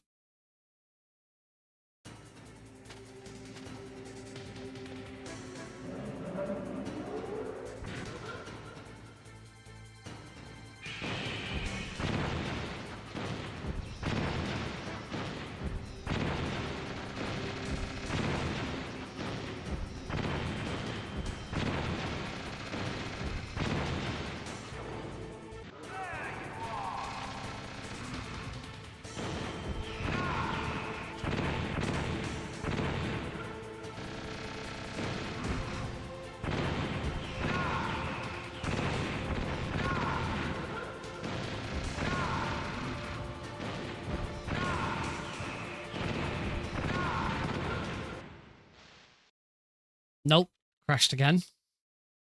So I've now basically got to keep doing this until I can find the core affinity set that works for me.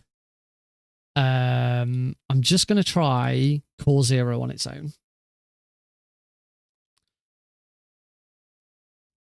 Yeah, unfortunately, this is the way this is.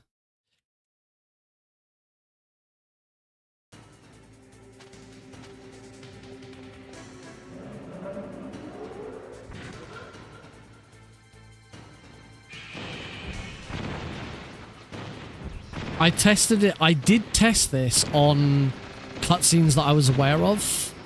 Like, after Raven was one of them that used to do it on.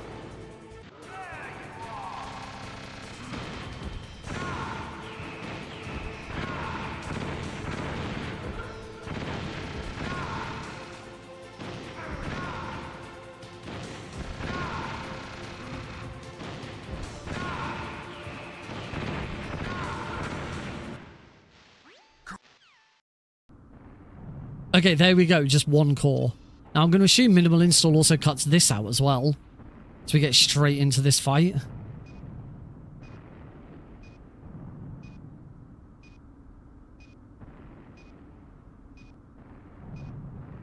Nearly straight into this fight. We don't have any dialogue. But I'm assuming it is still slightly sped up. I'll continue, since we're at this point, I'll continue the run.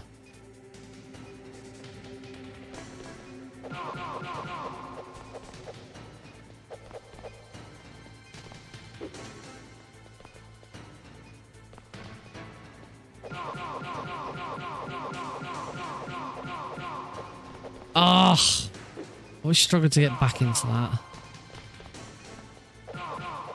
What's wrong, Snake? What's wrong, Snake?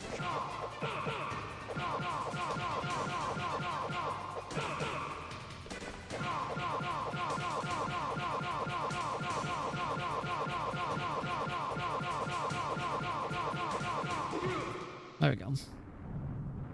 I don't know the exact time. For any percent, it's not actually that much. But it's I'm pretty sure it's like at least a minute. Because the main thing with minimal install is it massively speeds up the cell and torture section.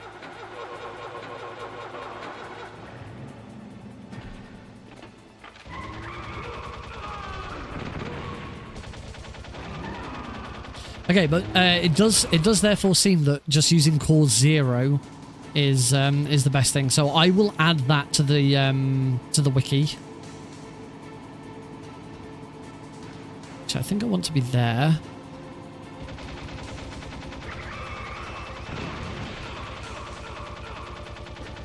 Wow, just wasn't quite over enough. Again, this is probably sped up because we're not waiting for Ottocon's dialogue.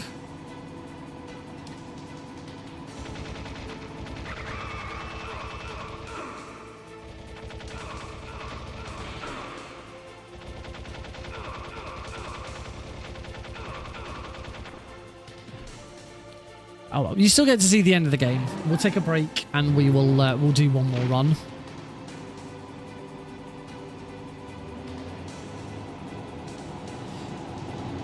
Over yet, Snake. It's not over yet. So again, the dialogue didn't play, but I don't think it actually saved any time.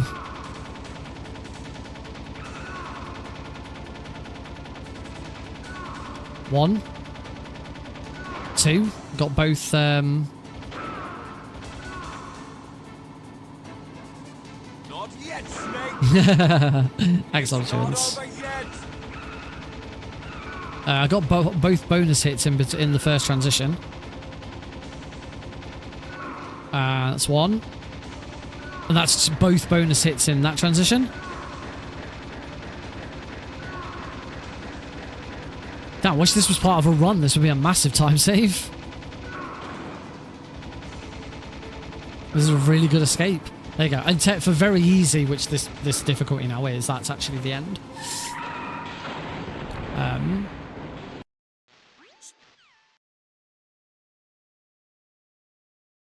I know, yeah. I don't remember what you do. I think you mash start rather than hold X. Can't remember. I'm just holding X at this time. See what happens.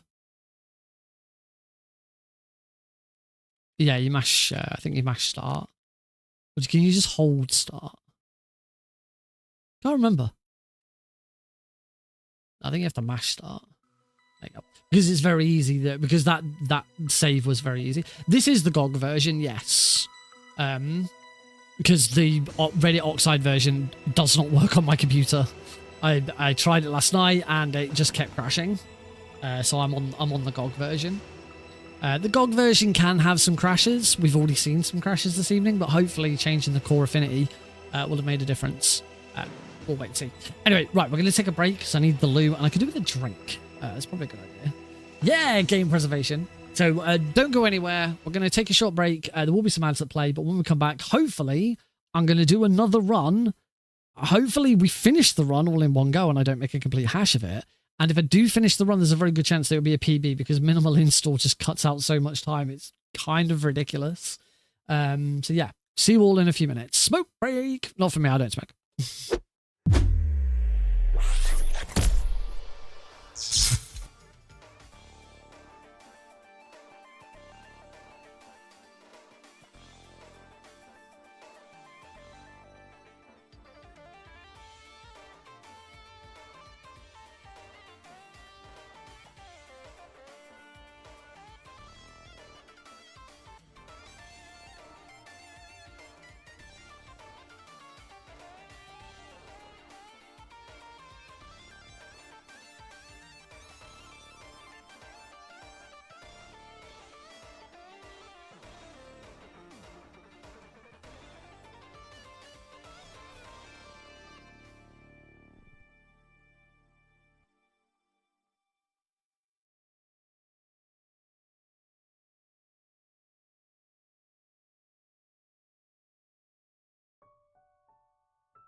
Hello everybody, welcome back to Thursday Night Speedrunning here on the Minute Up stream, where we're back on the very first Metal Gear Solid speedrun that I ever learned. It's Metal Gear Solid 1 PC, the game that I said I'd probably never come back to.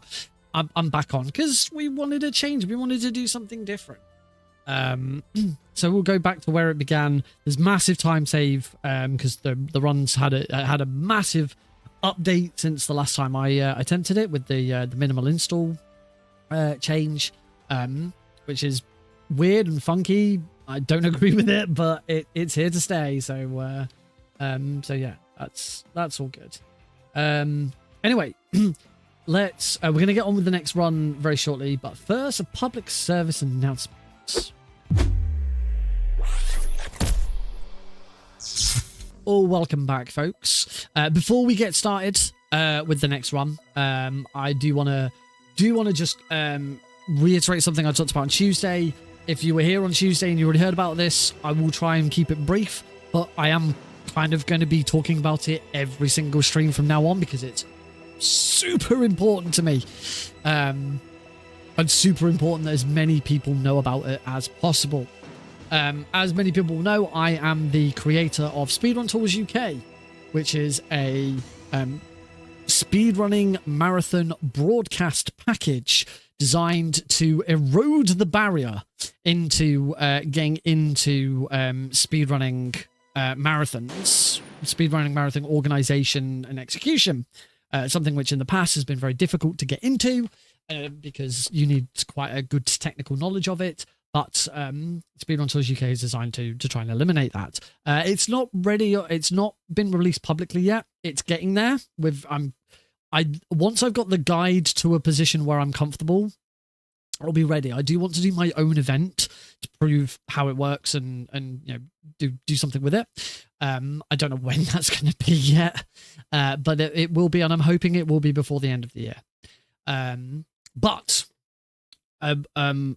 The important bit on the side of that is one thing that I have been advocating for and really pushing for a couple of years is to get more live events taking place in the UK. So if you are a UK-based speedrunner who likes going to live speedrun events, then do not click away. You need to pay attention to what I'm about to tell you. So as part or under the banner of Speedrun Tools UK, I am currently in negotiations with an existing UK live event team. They are a team that do live gaming events across the UK multiple times a year. They do about a dozen every year, I think. And I'm currently in negotiations with them to bring a speedrun marathon to one of their events. At this moment in time, we are just going for one. Once we've done one, we can then go with, okay, what do we do now with this? We've got to get past that first hurdle first. So I'm currently in negotiations with them for trying to get one over the hurdle. I've had one meeting with one of their organizers who is also a speedrunner, who's also very keen to see this happen. My next goal, the next milestone for me is I've been invited to their August event, the end of August. And at that point, I will get to meet with the head organizers, and the two of us, me and the organizer I've spoken to, will then basically pitch the idea to them, explain how we will work it, what we will do, why we should do it, how many people are interested, etc., and basically try and convince them to do it. We'll then sort of hash out, right, which event would we do it at, and blah blah blah blah blah, all of that. So at this moment in time, there is no guarantee that this is going ahead. But the conversation I had with the first organizer was very, very good, very positive. And I think we have a very good chance of getting this over the line. We have already got quite a few people who are interested, both as runners, as attendees, and as volunteers. I already have me and the organizer that I'm speaking to would both be staff for this. I don't know exactly how much involvement they would have with it on the day because they do have other responsibilities. But I've also already had a staff member from UKSG and DSA. This is one person approached me about being involved. There's also multiple other people in the Discord server that have also pledged interest in volunteering as well as running. So we're already building up a small group of people who are definitely interested in seeing this happen. But we need more, because in this meeting in August, if I can go to the organizers in August and say, I already have a Discord server full of interested people who want to participate, attend, run, volunteer, whatever, and this Discord server has got 50 people, 70 people, 100 people, 200 people, whatever I can go to them with. Basically, every single number I give them, that is the number of potential tickets they might sell to their event, extra they might sell to their event to get people to go. So if that is something that interests you, if you would like to go to, and the best part about this is if you go, you are not just going to a speedrun marathon, you are going to a big convention. You're going to a gaming convention. There are loads of things going on. There's loads of gaming stuff. There's board games. There's, there's shows, there's panels, there's entertainment. We would only run during the day. I think it's something like 10 a.m. until 6 p.m. And then there's a whole evening entertainment, and there's drinks and food and so much stuff to do. So it's not just about the speedrun. The speedrun is a big part of it, but it's another opportunity to bring speedrun communities together to celebrate, have fun, socialize, do stuff in a live setting. That's what I really, really want. I want to do more live events. I loved going to GDQ. I loved going to UKSG, but it's always in Scotland. Live events are fantastic, and we have a really, really good opportunity right now to maybe bring a new event to UK speedrunning. And as I say, if the first one goes really well and everyone's happy with it, then absolutely I will be pushing for us to do more. I won't push for us to do every single event that they do, because they do, as I say, they do about a dozen a year. We can't unless we got a big enough team to like swap people in and out. Also, I don't think there'd be enough speedrunners and attendees to go to every single one. I think we would have to sort of work out exactly which ones we'd want to attend.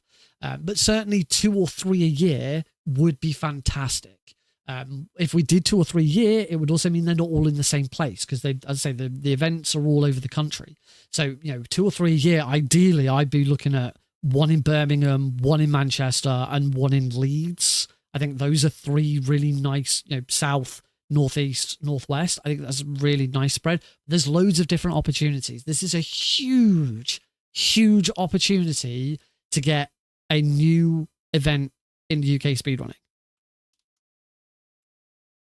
So, if that is something that interests you, if you really like the idea of doing this and you want to be a part of it, you want to attend, you want to, whatever you want to do, please join the Discord server that I have just linked in every chat, whether it doesn't matter which. Actually, have I still got the problem where StreamerBot is sending the same link twice to one? Yes.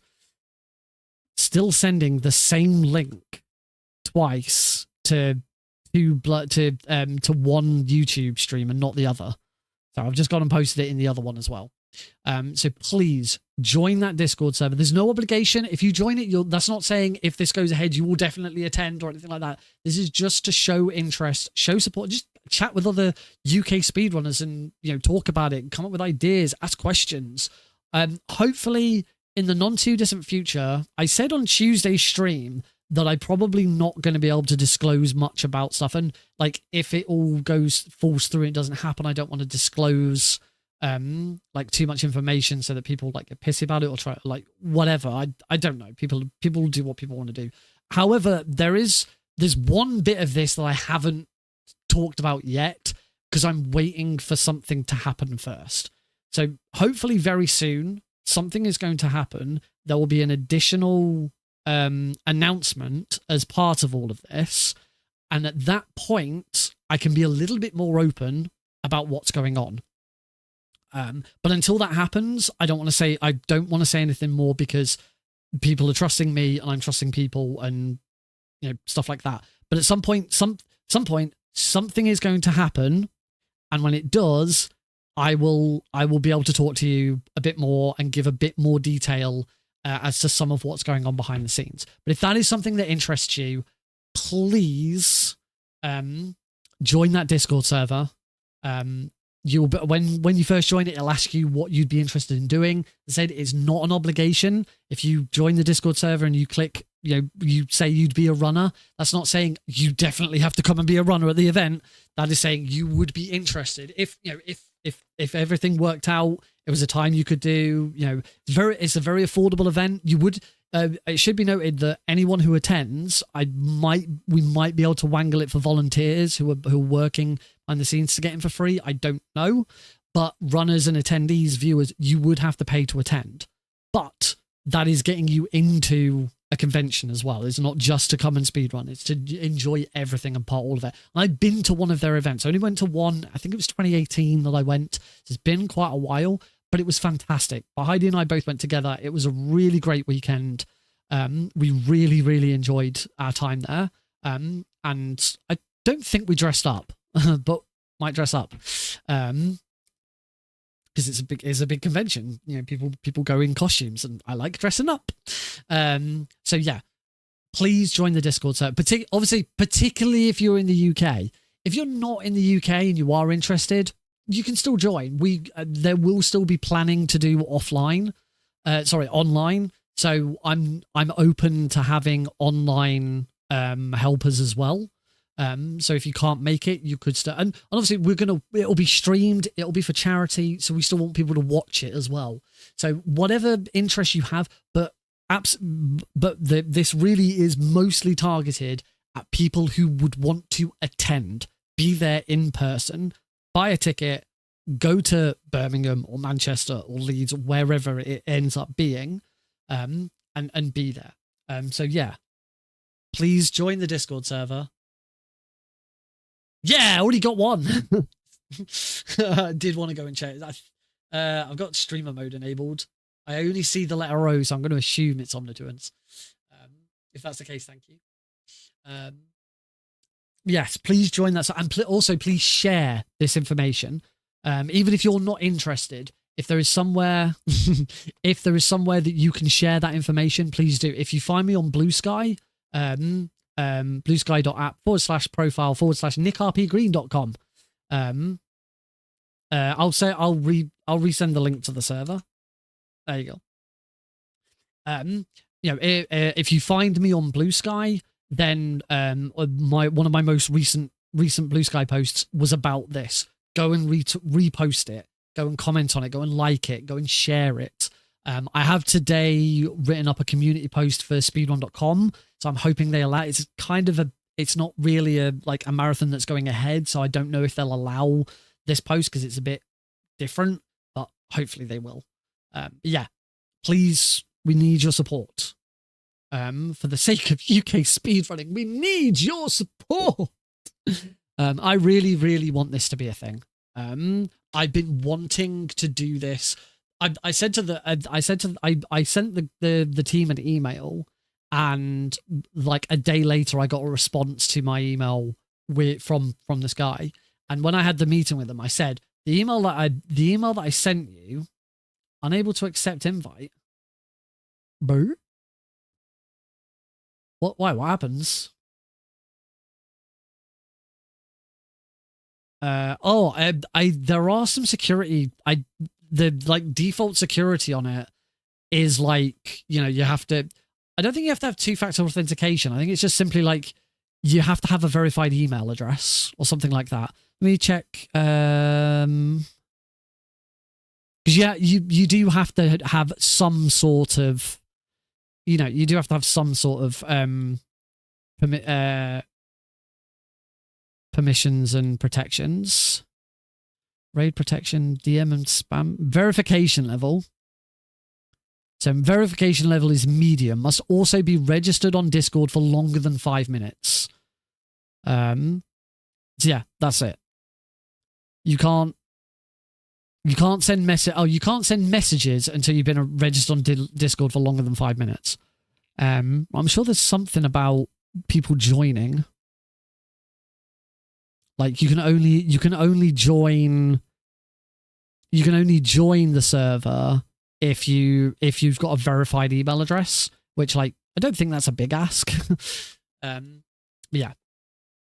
When I had the chat with the guy, I said to him, I wanted to send this email like nearly 2 years ago. It was one of the things that I pitched to Pixel Perfect back when Pixel Perfect was a thing. I said, there's this event that goes on in the UK, and I think it'd be great to bring Pixel Perfect to it. And that would be a really good way of us having live events. Completely shut down instantly. Jasper was like, no, we're not doing that. If we're having live events, we're making our own things. Piggybacking off someone else doesn't work. It won't work. I was like thinking, UKSM did it with very reasonably successfully with reasonable success with Insomnia for many years. You absolutely can do it.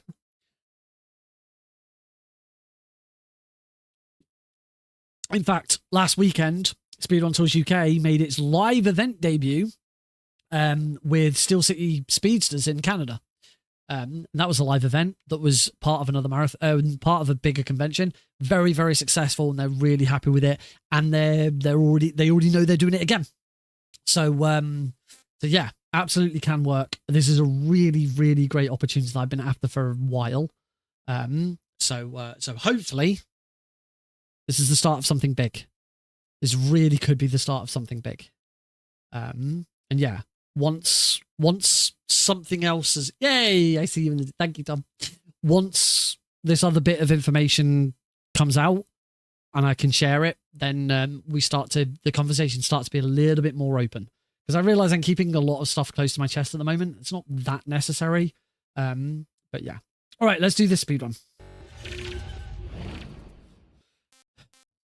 Join the Discord server. All right, Metal Gear Solid Integral, any percent easy. 3, 2, 1, go.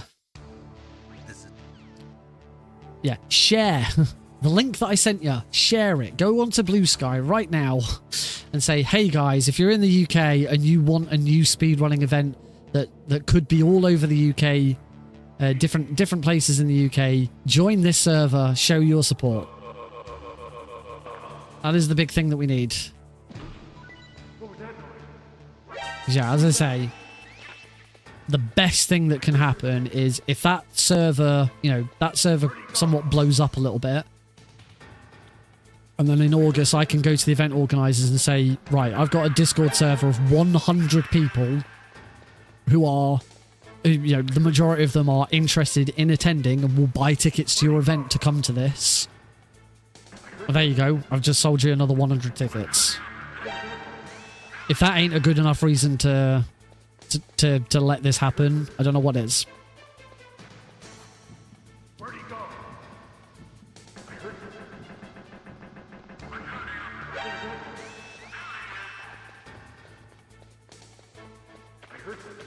The server does, as to the best of my knowledge, there might be more, but I know for a fact the server now already has 2 UKSG staff members in it. So this information is getting to people who already regularly attend a speedrun marathon in Scotland, and that is a fantastic audience to have as well. The only reason I haven't advertised it directly to UKSG is because I'm not actually in the UKSG Discord server. I'm not sure why, because I've been to UKSG. I know I had some issues with some people at one point, but I don't know why that would have been enough for me to leave the server. But I'm not in it, so I'd feel bad joining a Discord server just to plug something. So I haven't pushed it out to UKSG specifically. The server does now have Instasim, who is the organizer of an existing event that takes place in Wrexham every year called Insta Speedathon, which I've attended. I do need to reach out to Warwick University Speedrunning. They do their own live event, and I had some really nice chats with one of the organizers. whilst I was there earlier this year. Oh, that was much cleaner. About the potential for putting on events and sort of making a UK team. Because the guy, one of the main organisers of it, isn't even at the university anymore. He's an alumni, but he has to keep going back and help them out because they don't have the technical know-how to do it without them. So the opportunity for them to do something outside of the university is probably good. But their Discord server doesn't have like an other marathons or promo area. I can't remember. I think they have a promo area for like promoting your own stream. I can't remember if I posted it in there. But I might just contact them directly and say, hey guys, you like live events? Want to do more?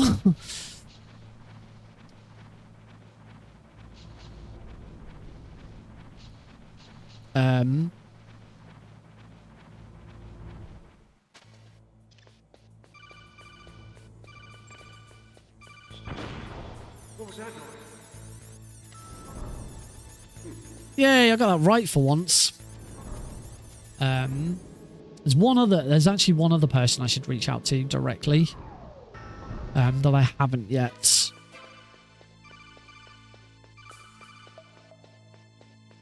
Because again, I actually started putting some plans in place for something, for actually a solo event, not attached to anything else. But like essentially the UK's answer to ESA and GDQ is something I actually started to reach out to other speedrun events to ask if they'd be interested in joining in. I reached out to InstaSim. I reached out to the former head of UKSM before UKSM disbanded. Never got a response from them, and then UKSM disbanded, so I understand why I never got a response.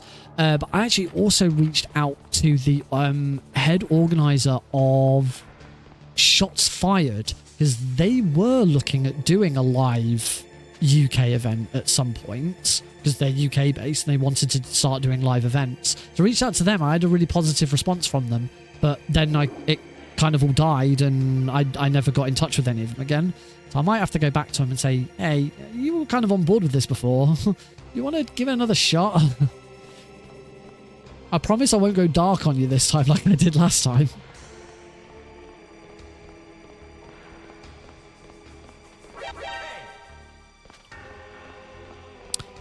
So yeah, I've still got some people that I want to reach out to directly.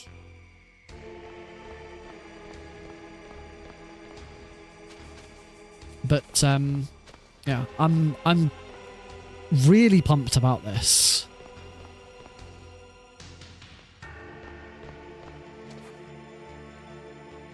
So this really could be a great opportunity. And on top of that, I've been invited to an interview for my hotfix show idea, which, considering everything else that's coming up, I'm actually, I as much as I would like to have my own hotfix show would be amazing, but with everything else, with this and so I've got like 3 other online marathons that I'm now involved in. Preventathon 6 is coming up at some point. In fact, Preventathon has a mystery announcement coming out today. I may already know what it is. I mean, it's not really much of a surprise what it's going to be. Yeah, Preventathon 6 is coming up. The folks at that did Speed for TLC, I did in February. They're now considering their next event, and I've already said, yep, I'm on board to do the same again. It'll be even better because the package has changed so much since Speed for TLC. It's like I'm gonna have to redo a lot of it from scratch because it's just so different now. But it's going to be so much better. I mean, the same for Preventathon. Preventathon's going to have to. I'm going to have to start the tech build from scratch again for Preventathon, because even since Preventathon 5, the package has changed so much and has had so many quality of life changes that trying to implement that into their existing tech just isn't going to work. That's kind of the beauty of Speedrun Tours UK, because of the way the design variables work. it shouldn't be that difficult for me to just take the old file, take the design variables file, and whack it in, and there you go. 95% of it should be ready to go. It's just anything that I like manually tweaked in the code will need changing.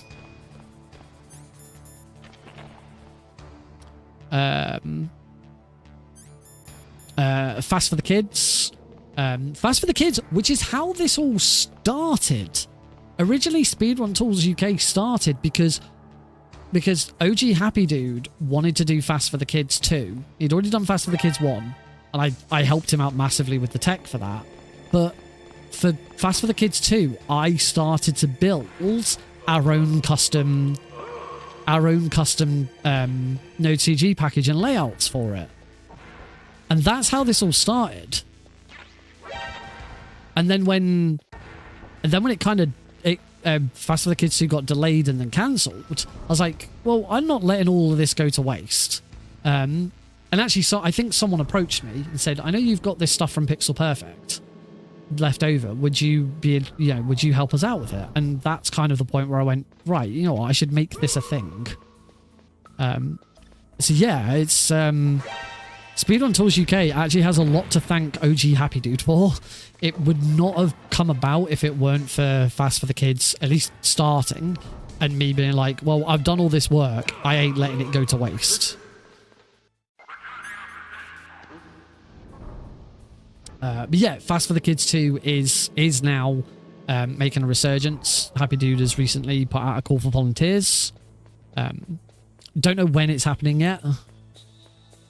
Dates haven't been decided. I just wanted to put out a call for volunteers first. So yeah, there's that. And then finally, I don't know how public... I don't know if there's one more marathon that I am now co-tech lead for. I don't know how public it has been made, so I don't want to say much more about it because I don't know what's already been said. I've literally only joined this week, so I really don't know that much about it yet. I just know what I'm doing. And Speedrun Tools UK will be part of it. We'll be using that package again. So I will say more about that when like it's been properly announced and made public. All I say for now is it's a benefit marathon. So it's a marathon to help a certain person who is struggling and has and is in need of assistance monetary wise, which is something the speedrun community does so fantastically well. I was a part of an event last year called earlier this year called Lifeline for Linear, which is fantastic, and it's great to see so many speedrunners come together for such a small but very personal cause. You know, it's one thing to raise huge amounts of money for Militaires Sans Frontières or prevent cancer like GDQ does, but to do something that changes a person's life is something very special.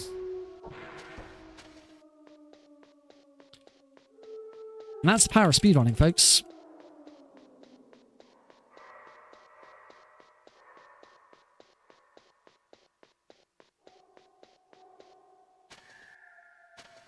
Still slightly too far over. Oh.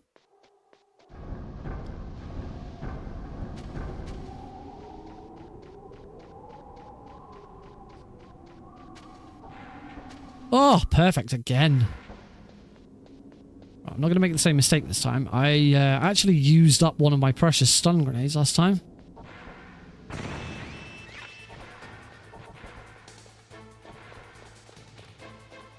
I should have used a normal grenade. I want to save those stun grenades for the boba skip. We got first try last time. Here's hoping that we can get something similar.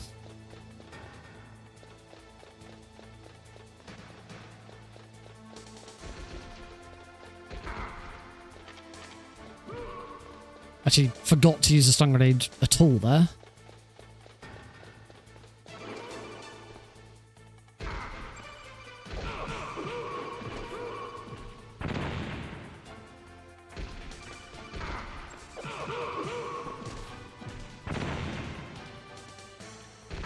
There we go. It took a few attempts, but we're through. It is 50-50 chance on Boba Skip. Whenever Snake takes damage, he will play one of 2 recoil animations. One recoil animation sort of sends Snake's hitbox back further than the other one. When you get the big one, that's when it works. We need those grenades before we go anywhere.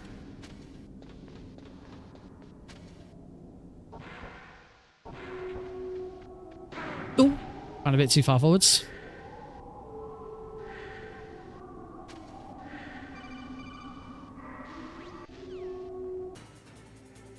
Whoops.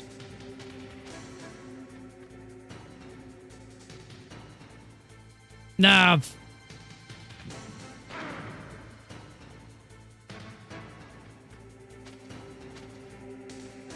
There we go. Whoops, that was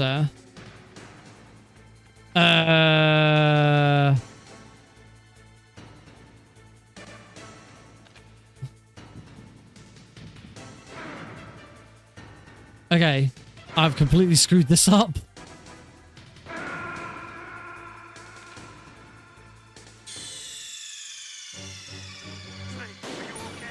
I don't think I need to do full GME. No, that is not how it's supposed to work.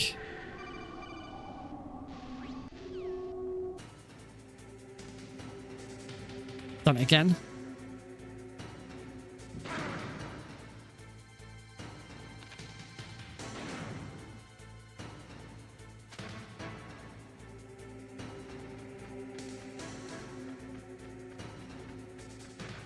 No, I think I'm supposed to do full GME.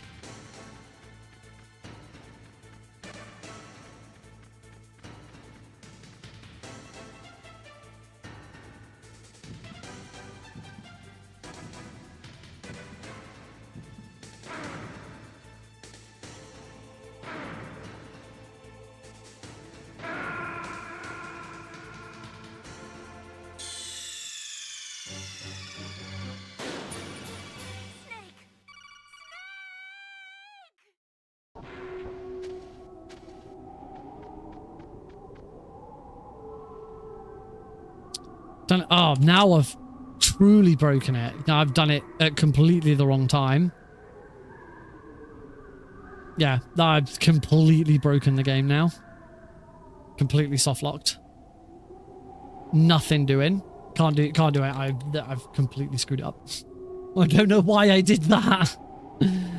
Whoops.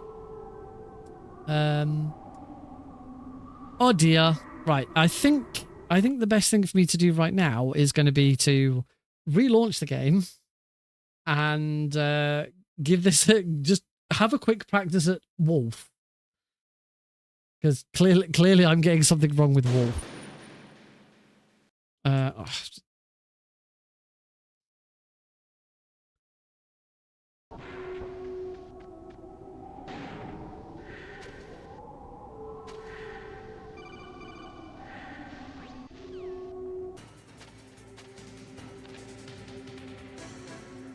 No, I've no bloody stun grenades on this save. Give me a sec, because I've now crashed it again. Let me just change my save profile. Open save game manager. Easy. Any percent. Delete all of these. Delete default profile. There we go. How do I make a new profile? Profile name, any percent easy. Right. Main game. Any percent easy. Right. I'm just moving all of the any percent easy save files over. There we go. Right. Launch. Okay. Now when I go into the saves, they should all be they should now all be any percent easy saves. There we go. Rather than right, do I have stun grenades? Still don't have any stun grenades though. I've got normal grenades.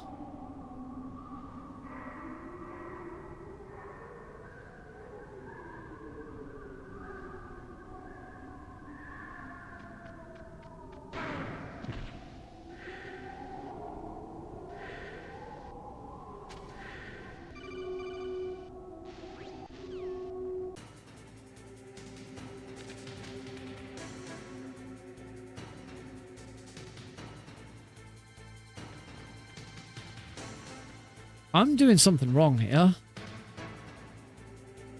Because I've done the same thing. I've done the same thing again.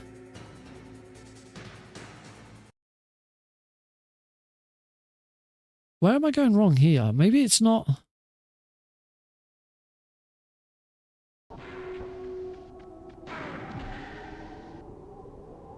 Is it you don't go into full GME?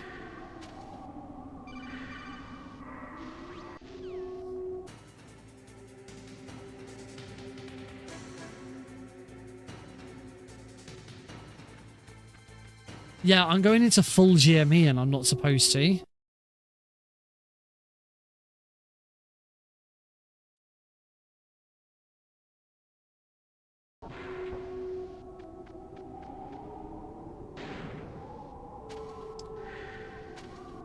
Yeah, you're not supposed to go. There's 2 stages of GME. And the one I'm in now is the correct one. There's 2. There's one that just gives you invincibility, and there's one that allows you to skip triggers. The problem was I was going into the full or GME 2 where you can skip triggers. The difference between the 2 is if you quickly for those who don't know, I haven't actually explained this yet. GME is performed by interrupting the animation of Snake equipping the PSG-1. So when you equip the PSG-1, the first thing that happens is Snake goes invulnerable. During that animation, Snake is completely invincible, because if he wasn't, then an enemy could interrupt the animation. Obviously, that was known, so that's why he goes invincible, but when they introduce the weapon hotkeys, then it means that Snake can interrupt the animation himself. And there's 2 different versions of it. There's GME 1, which is that. That's GME 1. In this state, Snake is invincible.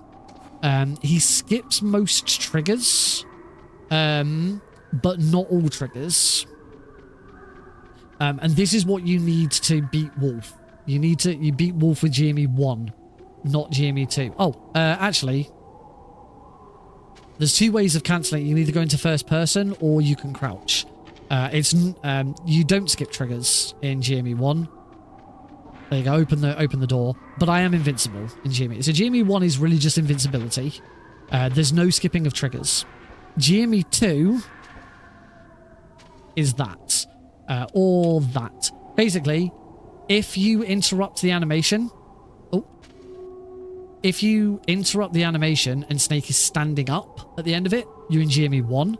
If you interrupt the animation and Snake is crouching at the end of it, you're in GME 2. In GME 2, you skip triggers. So my level 6 card key now doesn't open this door because I'm skipping triggers. You can't change that. Then there's some things you can't do. Like if you're in GME 2, whoops, that now completely resets it. If you're in GME 2, for example, you can't open menus, you can't change weapons. You can just break that by going into first person. Everything else is the oh no. Oh, now yeah, going into first person or crouching can break GME. But it doesn't like break the invincibility unless you crouch, I think, or something. I can't remember exactly how it works. Yeah, that's what GME is. So what I was doing is I was going into, and you can to get into GME 2, you can either do that where you just hold off a second and then interrupt the animation, or you can go into a crouch. You go into a crouch, GME, so you're guaranteed to be in a crouch, and then be back in a crouch again. You may notice when I do that, there's nothing happening on my controller. My controller inputs at this point, you're not seeing anything. And that is because I'm using the number pad to do it very quickly. On the keyboard, 9 is chaff grenade, 0 is the PSG-1, which is why you tend to find people do GME with the chaff grenade, because you need the PSG-1 on 0 and chaff grenade's on 9, so it's right next to it. So the other recommended keyboard input to do is to have crouch on the minus key next to 0. So you can just very easily go -0, 9, minus. Whoops.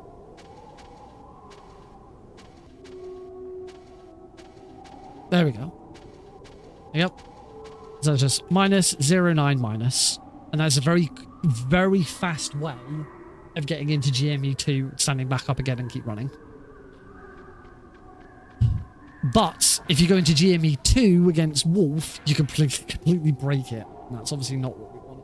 Oh, ow. The only thing is moving my hand into that position is a bit awkward. And it's hurting my wrist apparently. Alright, we still got time. I'm not actually at work tomorrow. I've got a day off because I'm going to a wedding. I don't need to be up like, super early. So let's give it one more go.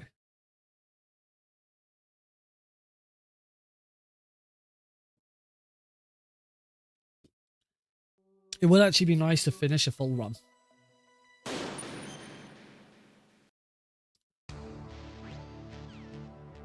I don't know with whether with minimal install, the world record for this category is now under half an hour.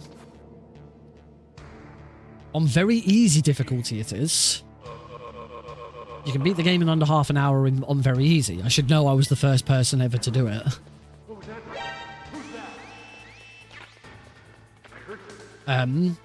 But yeah, I don't actually know if the 30-minute barrier has been broken on easy. Yes, God mode exploit is what GME stands for. That is correct. Completely unintentional. You know, the difference between GME and the area reloader, for example, is the area reloader is intended. It was a dev tool. It was a dev tool that was left behind. But intentionally left behind. The area reloader is one of the function key cheats. So there's an option in the launcher, or if you like put dash cheats enabled or cheats enable in the command line of the shortcut for the game, then you access the hotkey cheats, which are F1 through to F8 or through to F12. There's like one that unlocks everything. There's one that like gives you infinite ammo. There's one that like gives you like a movable drone camera. So like you have a flying camera that can go anywhere. I can't remember what they all do. There's like one that gives you full health and stuff like that. But F7 is the only one that's allowed, and it's only allowed in very easy speedruns, and that is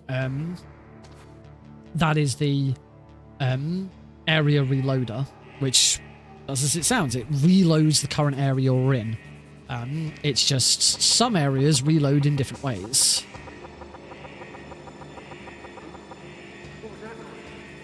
Some areas, in some areas you reload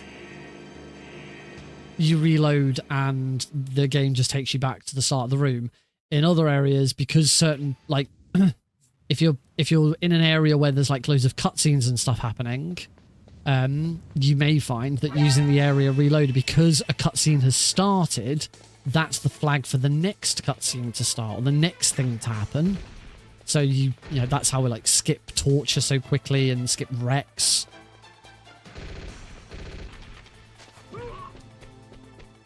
Hey, Paul. So yeah, like very easy difficulty on PC. You don't fight wrecks. You skip the fight completely. You get into the fight. You use the area reloader. It puts you into the Grey Fox speech. You used to use the area. Well, originally before the area reloader was a thing, you used to alt tab out and tab back in to skip the speech. Then you use the area reloader to skip the speech. Now you don't even need to use the area reload to skip the speech because minimal install skips the speech. So now minimal install skips the speech, and using the area reloader in the second half of the Rex fight also skips the fight. Because reloading that area, the game's like, oh, yeah, it's done. Don't ask me how it works, I don't know. It's weird. Nice fast elevator, which I nearly screwed up.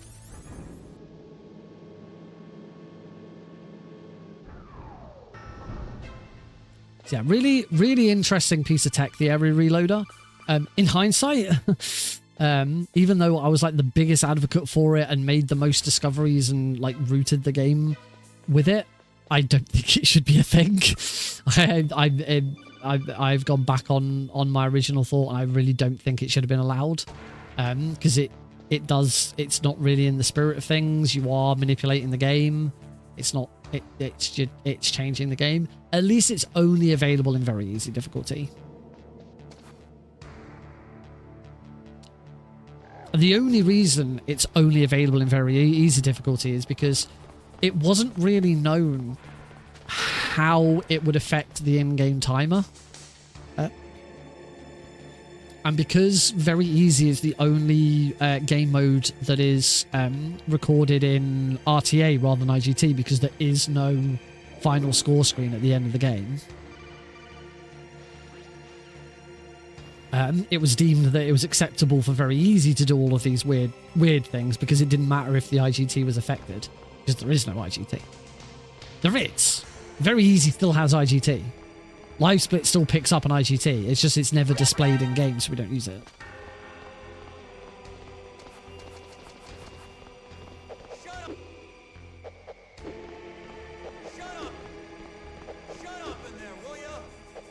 Oh, we do still get sharp in there, will ya?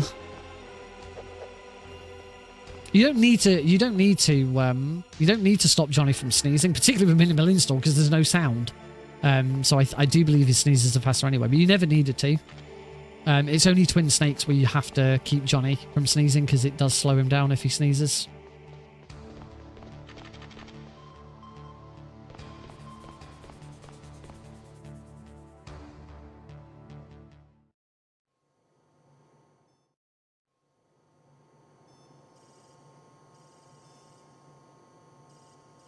Bang.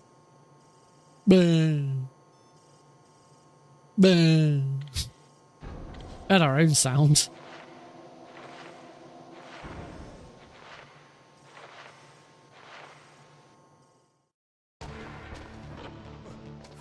Oh yeah.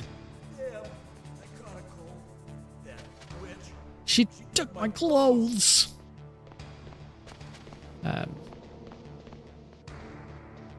So yeah, that's kind of like, that's what's interesting about very easy difficulty in the area reloader. Came up with so many new things with the area reloader. I've got my own skip named after me in MGS1. It's only doable in any percent PC. All bosses PC very easy. The Nick Eater skip. The Nick Eater skip. Only one category in the entirety of Metal Gear Solid 1 that the trick is usable.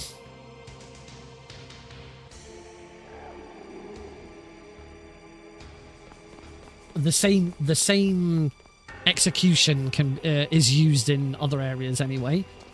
So it isn't just solely called the one version of it is called the Nick Eater skip. The rest of it, the technique I named the elevator reload.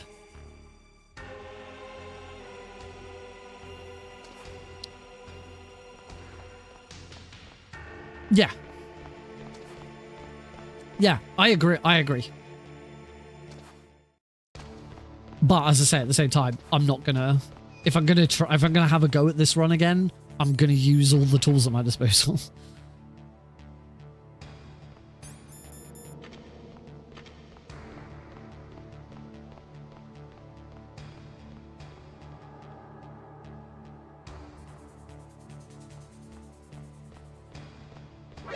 I certainly wouldn't be putting forward this run for marathons.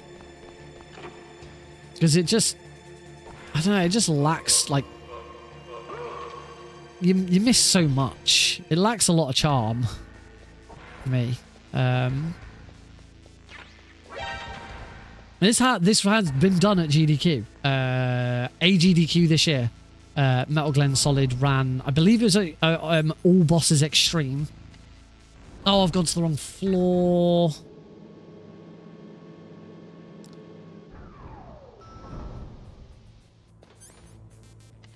Damn it, wrong floor. Okay, I lost 11 seconds.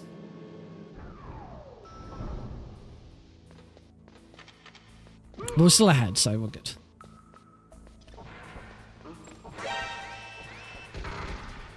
Oh, they still shot me.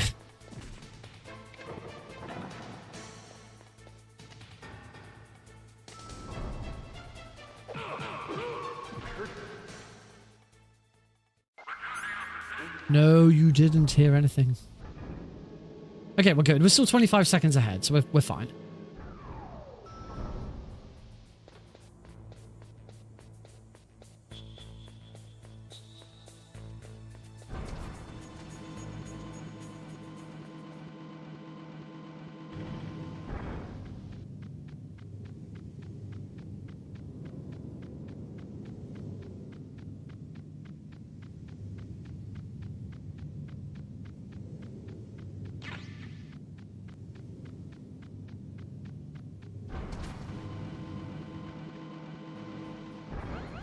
I should also say, whilst I also disagreed with putting full analog control back in, it does feel nice.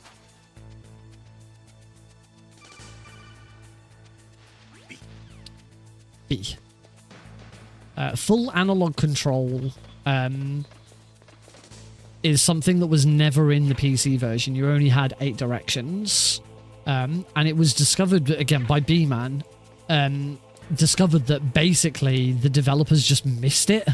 It's actually fully there already in the code to be a thing and working. The developers basically just forgot to switch it on. So when B-Man patched it, he basically just changed one variable or something in the code from a 0 to a 1, and full analog control was in. I still disagree. Again, I still disagree that it should be allowed for speedrunning, because you having to manipulate the game's code to add it. But again, it is nice.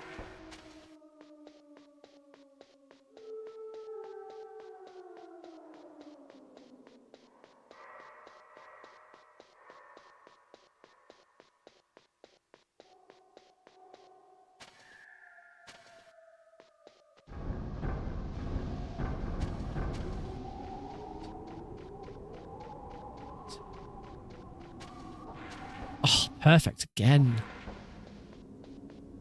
It's all coming back.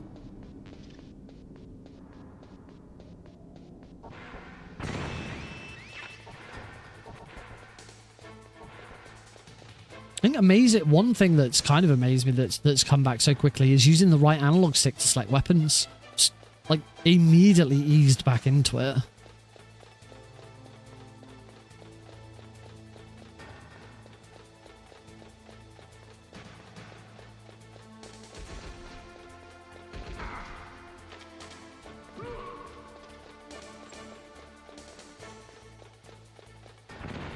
Let's keep the guards away from me a little bit.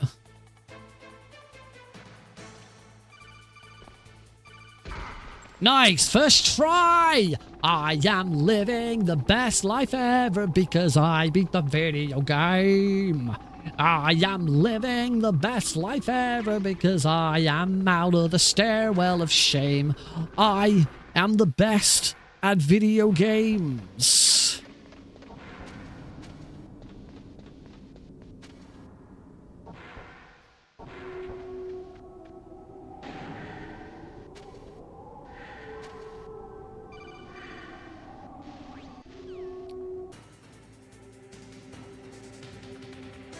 Perfect.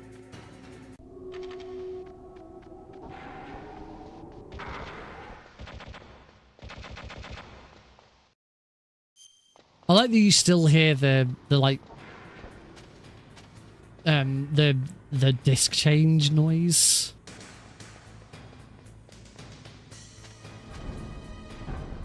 That was snaky. Maybe one day. Nick sings Metal Gear speedrunning. Well, there's an idea.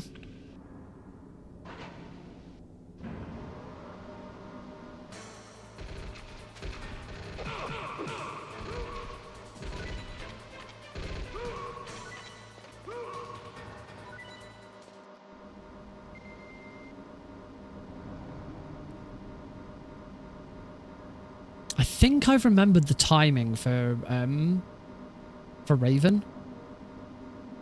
Pretty sure is wait for the grenade to come back into Snake's hand and then count to 2. There's something I just feel about, you know, seeing the grenade in the hand and going 1, 2, throw. 1, 2, throw. There's just something that seems familiar with that. One thing I never got used to, and I really should try and get used to, is doing GME like this. Using, so I have the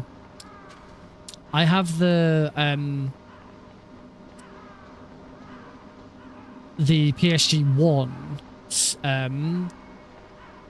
set to left stick click. So to go into GME quickly, it's left stick click and then the PlayStation button. And that's a really fast way of doing it.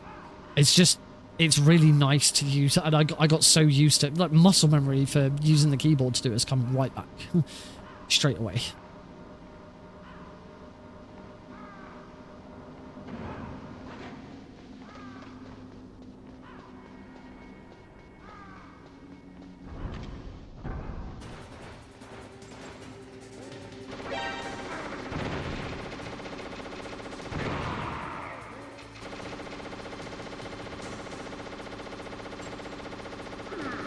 One, two.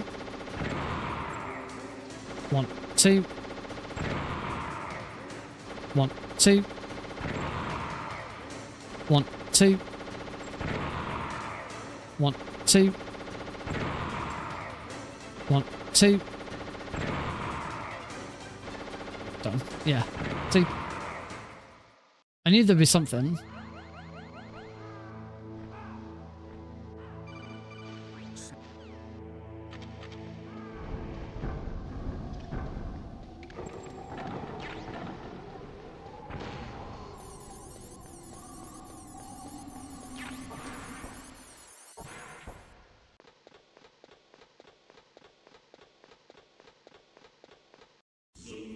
Zoom.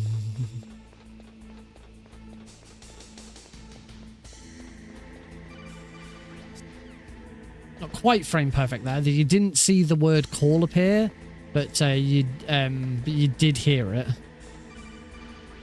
To be like the absolute fastest you can be at answering these codecs. Oh, look at those gold splits. You need to not see or hear it. Like that. There you go. That's perfect. Perfect answering.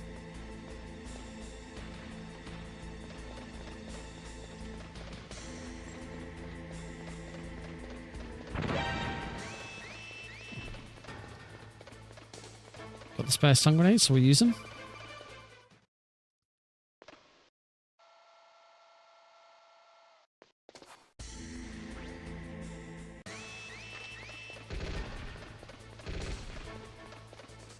Bum bum bum bum bum bum. Bum bum bum bum bum. Bum bum bum bum bum.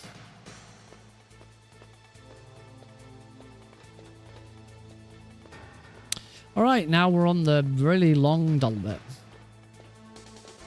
But hopefully as long as it doesn't crash this time, we should be good for a run now.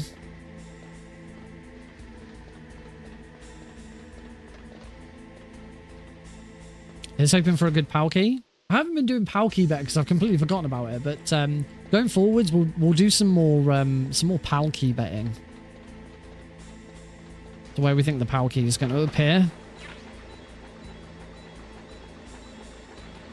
Oh, this is a bad one.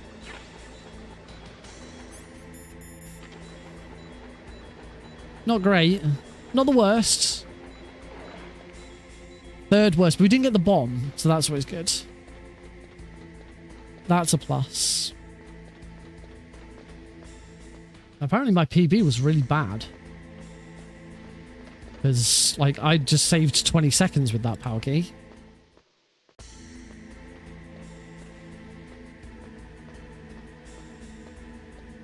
I can afford to use one more stun grenade. Need to keep one. Should always have one stun grenade on you.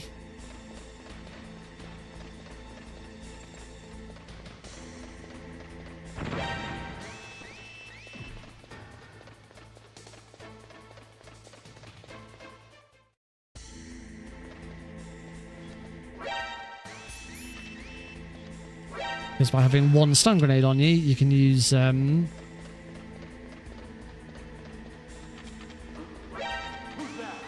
having one stun grenade on you, you can swim by holding R2 and mashing the PlayStation button. Oh, word of caution: if you're going to do what I do, and you have the chaff grenade on the PlayStation button, make sure you've turned Steam off, because otherwise you'll instantly open Steam with the PlayStation button.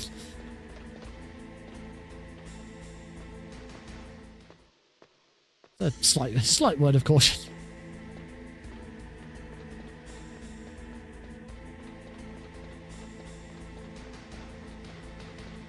I'm going to swap to my chaff grenades to make sure I don't throw in my last stun.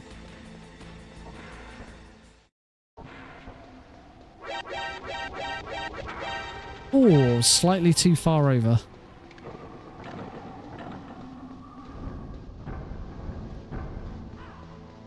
Yeah, look at that. 56 seconds ahead now. That Raven could still have been improved. My Raven's still a little rusty. Like, I was remembering to GME and then prep a grenade. You do it slightly differently in most other categories.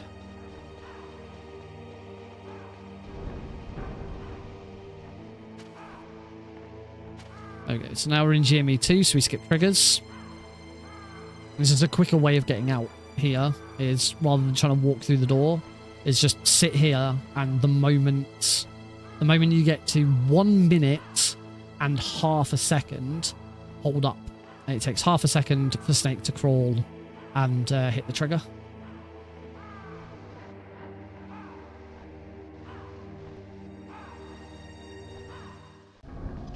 There you go. I don't even need to check the key. I know it's correct.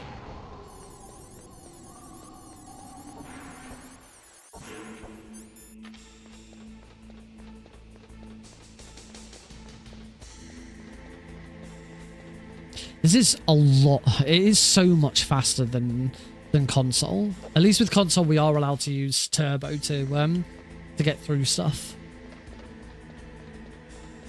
It is worth noting the PC version. See, one thing we haven't done that we do in the console version is the weapon glitch, where we like trick the game into thinking that we've no longer got the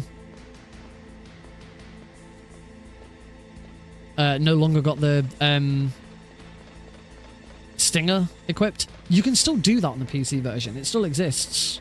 It's just you don't really need it because you've got GME. What some people do like to do is they like to use the weapon glitch. They like to use the weapon glitch for if you're doing all bosses, Sniper Wolf 1. Weapon glitch can still be used for Sniper Wolf 1, so that you run over to her and beat her up instead. It's not as fast as just doing it normally, but it can be done.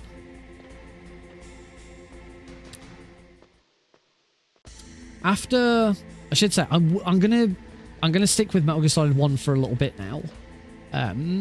Potentially, I might stick with Metal Gear Solid 1 now until Delta comes out. I don't know yet. It depends how bored I get of it. But I am intending on... I'd like to try and get the very easy world record back, because as I think it's open with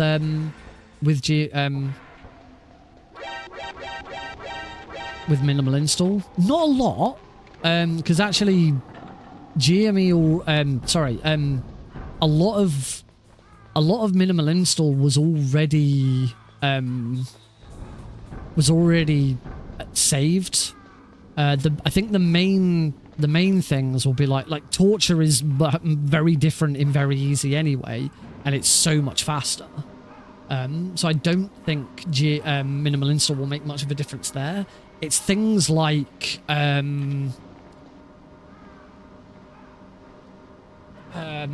it's things like liquid speech. If there's a time save on that, there's little things that might improve a very easy one, but it actually won't be a lot. But I do still think that there's an opportunity. The other thing, which I have been trying to do this year, tried it with Metal Gear Solid 3 and succeeded. Finally, got to GME. Luckily, it doesn't take very long to skip, but it is still a times loss. Luckily, I managed it with Metal Gear Solid 3. Didn't manage it with Keratons, but managed it with Metal Gear Solid 3. Have attempted it this year with both Metal Gear Solid 1 console and Twin Snakes, and failed miserably at both. But with this, there is the opportunity to go back to extreme difficulty and get big boss rank. Something I've never achieved in Metal Gear Solid 1. It would be nice to do that on console, because on console it's a bit more legitimate. But there's no reason I can't also do it on PC.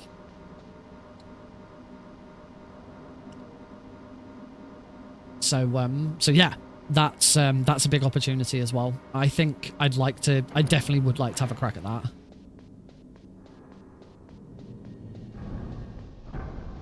If that is agreeable to others, I'm sure. I can't imagine there'd be much. Contesting to wanting to do extreme big boss runs. Onto my wrist.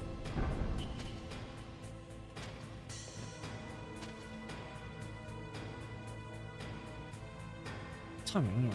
Quarter past midnight.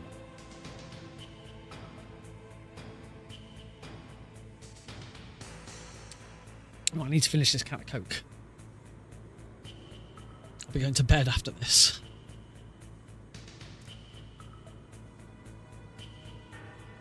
I discovered something. Me and Heidi discovered and worked out something really cool recently. Next week is my last. Hang on. Next week is my last full 5-day week of work until the second week of September. Yes, I'm pretty sure there is an achievement for it. Which I should probably just get that achievement at some point. Wait, and the easiest way of getting that achievement is to play the OG Japanese version.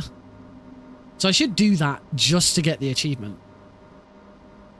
And then at some point go back to console runs and try and actually get it for real. Yeah, it's because of the way things are working out. So this week I'm only on a 4-day week. I'm not at work tomorrow. Well, technically I'm not at work today. It's now Friday. I'm at a wedding, so I've got the day off. Next week I am in all 5 days, and as I say, that will be the last week until September that I've got a full 5-day week. The following week I am only in for 4 days because I go on holiday on the Friday, so I have the Friday off. The following week I'm off all week because I'm on said holiday. I managed to GME. Okay, you can do that. You can GME in the middle of the call coming in and it still works. That was lucky. I could have broken the game there. You said I haven't. Snake might not walk. No, we're good. Yeah, so I've yeah, following week I'm on holiday on the Friday because I then go on holiday and I'm on holiday for the following week. The first week I'm back after my full week's holiday. On the Friday, Heidi is going to the dentist's. Oh no, it happened again. I threw the chaff grenade in the ditch and it fell down. That was all good. Heidi is going to the dentist for a tooth extraction. She has another wisdom tooth being removed. She's only ever had it done once before, and it was one of the most horrendous things I've ever seen her go through. So she's like, I want you there. I'm not going on my own. So I've taken the day off work to accompany Heidi to have one of her wisdom teeth removed. not pleasant. So that's the 3rd week of August. Oh, that might have been too early. No, I'll throw another one.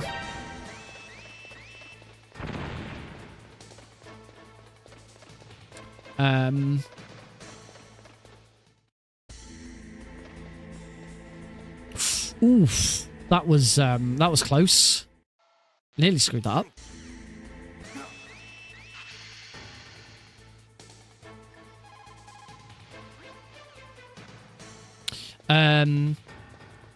So that's the 3rd week, and then the final week, of August, I have also got the Friday off, because that Friday is the day I've been invited, to the event that I'm working with to try and get a speedrun marathon set up with them.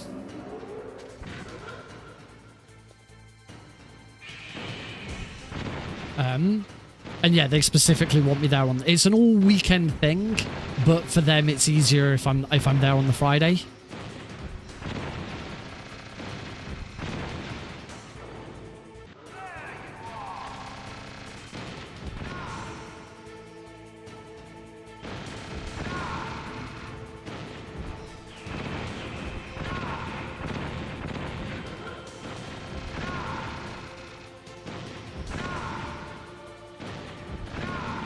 That's a little awkward.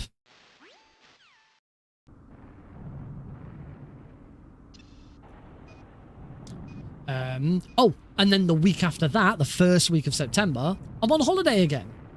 Because Heidi is back to work on the Wednesday, but Alex isn't in nursery at all that week. He's off nursery for the whole week.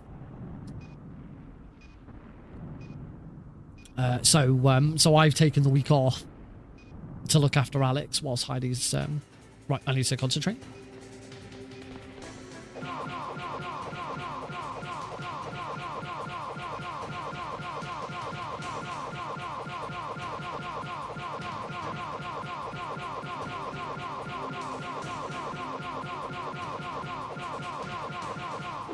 Oh, it was one hit too early.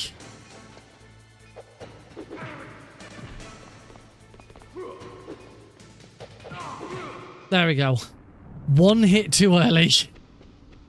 But that was good. That was good to just pull that out again. There you go, a bit of time saved there with minimal install as well. We don't have to wait for Ottocon's voice lines.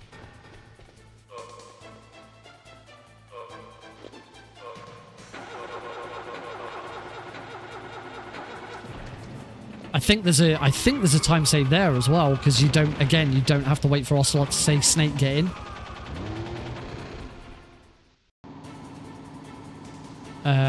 Even here, again, there's no voice lines for Ottocon. So he might be, I don't know.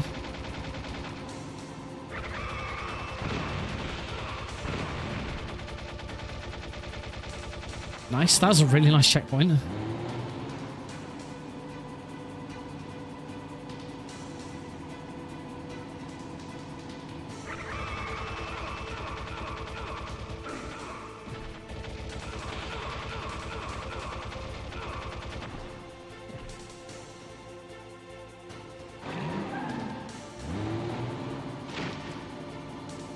I don't know whether there's any time save here. As I said, we kind of did the lines. Not yet, Snake. It's not over yet. It's not over yet. You weren't far off. That was pretty close. So yeah, I don't think the lines not being there doesn't actually save any time there. One bonus. Both bonus shots.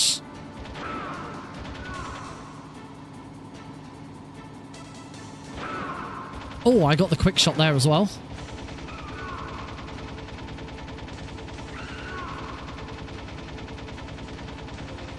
One bonus. Both bonus shots in that transition as well. Nice.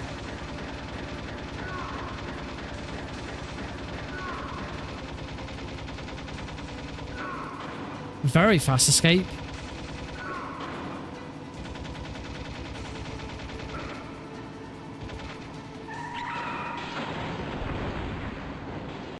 say 4 seconds. So that would suggest that there is indeed some time save there.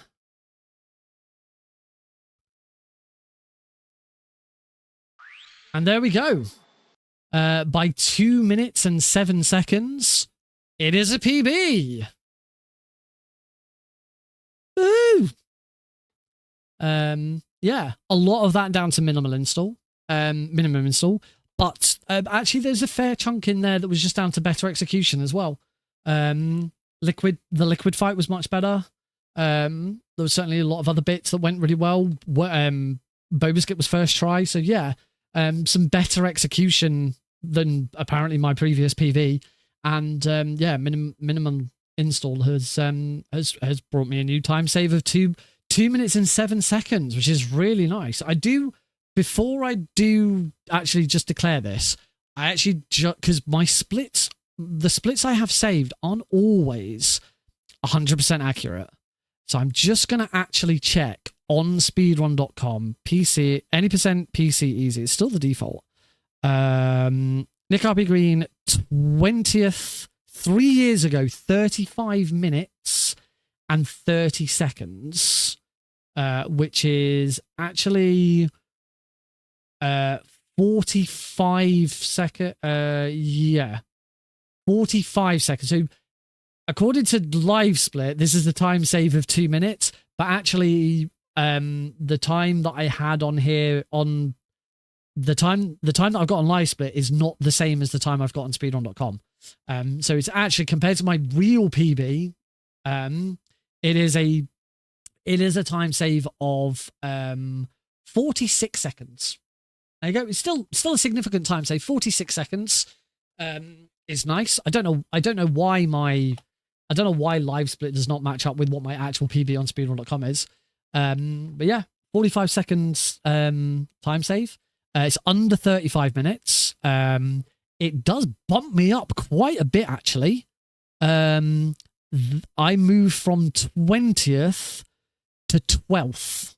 I am 1 second behind 11th, 2 seconds behind 10th, 5 seconds behind 9th, 12 seconds behind 8th, 13 seconds behind 7th, and then you're getting into 33. So yes, the top 6 are all 33x. The world record is currently 33 minutes and 28 seconds. So I am 1 minute and 16 seconds behind world record at the moment. I do believe I believe there's a lot there are extra things still that can be done. There's like other little tricks and things that can be done. I know for a fact that there's a trick where you get out of elevators quicker. Because like there's a slight moment of movement, and so you can use swim and the analog movement to get out of an elevator quicker. I'll have to have a look at the world record to see what it is, what else there is that can be done. I mean, according to third place, which is only 2 seconds behind world record, they had a second try Bobaskip and a good pal. So like, so apparently there's even more time saved to be had. So I'll have to have a look at it at some point. I'm not gonna push for world record, but certainly getting into that 33 bracket would be quite nice. Yeah, I'll have to have a look and see what else there is. Yeah, if you've been watching the VOD on YouTube, thank you very much for watching. Come check me out live Tuesdays and Thursdays. For the next couple of weeks, I will be doing variations of this run. It'll either be very easy, extreme. I might have a crack at all bosses. I don't know. My all bosses is really rusty. Last time I tried all bosses, like I failed miserably at Mantis. So yeah, don't know yet whether I'm going to be tackling all bosses yet. But yeah, come check it out. Thank you very much, and I'll see you in a future video. Yeah, obviously that's just me closing out the VOD. I actually need to go. I still haven't put my best world record run of All Keratin's European Extreme on yet, because I wanted to wait and see if I improved on it any further. But yeah, I still need to do that VOD as well, so I will do that. Let's grab a screenshot though. Classy, I think that's a classy screenshot. But yeah, nice. Good to know that I can come back to this and yeah, crack out 45-second time say. As I say, I don't know why I don't know what I'm doing with my mic. Sorry, I don't know why live split was so far behind what I actually have, but I have lost stuff at times. It's worth remembering that the run that I have on speedrun.com is from 3 years ago, June 2022. So yeah, a little over 3 years since I last submitted this run. So yeah, be cool to get back into another run on the board. And I say, jumping up from 20th to 12th, 8 places up the leaderboard, which is pretty cool. I used to be, I think at my best, I was in top 5. I don't know if I don't actually. Can I check that? I think I can check. I think I can check that on speedrun.com. Let's hit flippy flop on over and have a look, shall we? So if we can go back to June of 2022, so filters, end date. If you didn't know you can do that, you can do this on speedrun.com. You can set a custom end date to say I want to look at like the history of this. So let's say July 1st, 2022. Apply filters. I was 7th with this run. When I first submitted it, I was 7th. But I'm pretty sure, and this is probably before the boba skip. Pretty sure if we go back further, let's go back to January 1st. Oh, January 1st, I was 15th.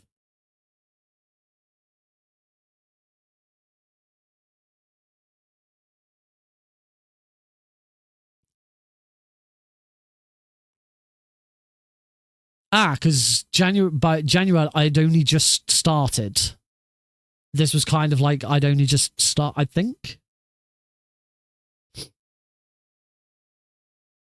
So maybe I need to go forward a bit to like, let's have a look at 1st of May. 9th. That's March.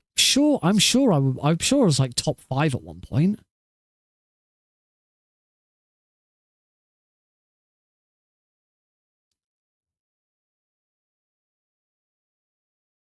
First of July, maybe 7th was the best I ever did. Well, 35.30 is my best. Has been my best for 3 years. That's still my current best. So maybe I'm thinking of a different category. But yeah, if we remove that filter and go to very easy, I think I'm 4th. 4th on very easy. Yeah, I've been world record holder for very easy a couple of times. Yeah, as you can see, the last world records was from 2 years ago. Minimal install has been in since then. I just don't think minimum install actually makes a huge amount of difference to very easy. We'll have to find out. But yeah, I got like 30, if I can shave 30 seconds, then 30 seconds exactly would be world record. So I have to see what we can do. And then there's extreme as well. This is where we'd be looking at getting big boss rank. If it'll load. Where am I at? Where am I at with this? So, extreme, I'm actually all the way down in 14th. And apparently there's still a death. Oh, and this was when I learnt it because I was doing it for ESA. So yeah, I think I'd like to have another crack at extreme as well. And see if I can get that. I don't necessarily know why that one's Big Boss, but I think it's because Big Boss doesn't allow for. I think it's because Big Boss. for big boss rank, you don't alert farm. You're not allowed to. And it's still quicker to not alert farm. So we'll probably do a little bit of both. We'll probably like do a couple of runs with, like, just without doing big boss to see if I can see how much further up the board I can get, and then we'll actually go for big boss. But that'll be like next week probably. Yeah, that's it for today, folks. Let's swippy swap back on over here so you can see what's going on. And I pushed the wrong one. If you're on the vertical stream, I haven't changed because it's the same one. There we go. That's better. Yeah, thank you all very much for watching. As I said before, I should still have it on my clipboard, and I do. So one last time, if you are interested in attending, volunteering, running for whatever way you want to support a new UK speedrun, a new United Kingdom live speedrunning event next year. It is currently in the works, but I need your support to prove to the right people that it needs to go ahead. So yeah, please join the Discord. Please share that link. I did make a post. No, I did make a community news post for speedrun.com, but it's not up yet. It does get moderated first. I don't know if you can see. I don't know if you can see current states of like messages you've put up, but I don't know. It doesn't really matter. Yeah, please share that link. Please get people involved. The more people that we can get into that server, the easier it will be for me to go to the events team and say, I've got X number of people already ready in a Discord server wanting to attend. So that would be really, really helpful. Yeah, there almost certainly won't be a stream over the weekend. Next week, Monday to Thursday, Heidi and Alex are away. I'm going to work in the office Tuesday and Wednesday. There'll be a normal stream on Tuesday. I don't know whether I'm going to do anything extra on Monday or Wednesday. I might already have something to do on one of those evenings. And I can't remember, when did I've also got my GDQ. Oh, it's not in my bloody calendar for some bizarre reason. I thought I'd put it in my calendar. But I've got my I'm gonna have to check my emails and find out when it is. I have got my Hotfix showrunner interview on Friday the 1st of August, so next Friday. So this is outside of those dates anyway. But yeah, Tuesday there'll be a normal stream. Monday and Wednesday, I don't know what I'm doing yet. As I say, I might have something lined up for one of those days, but the other day I might stream because I'll be home alone. I don't know yet whether I'm going to go behind Heidi's back and go and see Fantastic Four while she's not here and Alex isn't here, so I could go. Last time she went away and took Alex, I went and saw Sonic 3. But we might have plans to go and see Fantastic Four anyway. We think we might have the opportunity to go at some point anyway, because there's one week in the holiday. I think it's the week after we've been on holiday for a week. Alex is going to nursery for a week during the holidays. He doesn't normally go to nursery during the holidays because Heidi's at home. Heidi is a teacher, so she's at home during the holidays. But so that Heidi actually does get a break during the holidays, we're sending Alex in to nursery for a week. It's costing us about 400 quid, I think it is, just for Heidi to have a break. But she's going to need it. And I'm hopefully going to try and take half a day off or something, and so I can have a day with her. And so if we do, we'll probably go and see Fantastic Four then. So I should probably, I might just book a whole day off at some point. But we'll see what happens. But yeah, once I know more and if I think about it, I'll let you know. But also with some of the marathons and stuff that are coming up, I might need to start doing some work anyway. Yeah, thank you all very much for joining in. I hope you've had a wonderful time. I'm not going to raid just because it's already 20 to 1 and I should probably get to bed soon. So yeah, have a good weekend. And yeah, see you next week.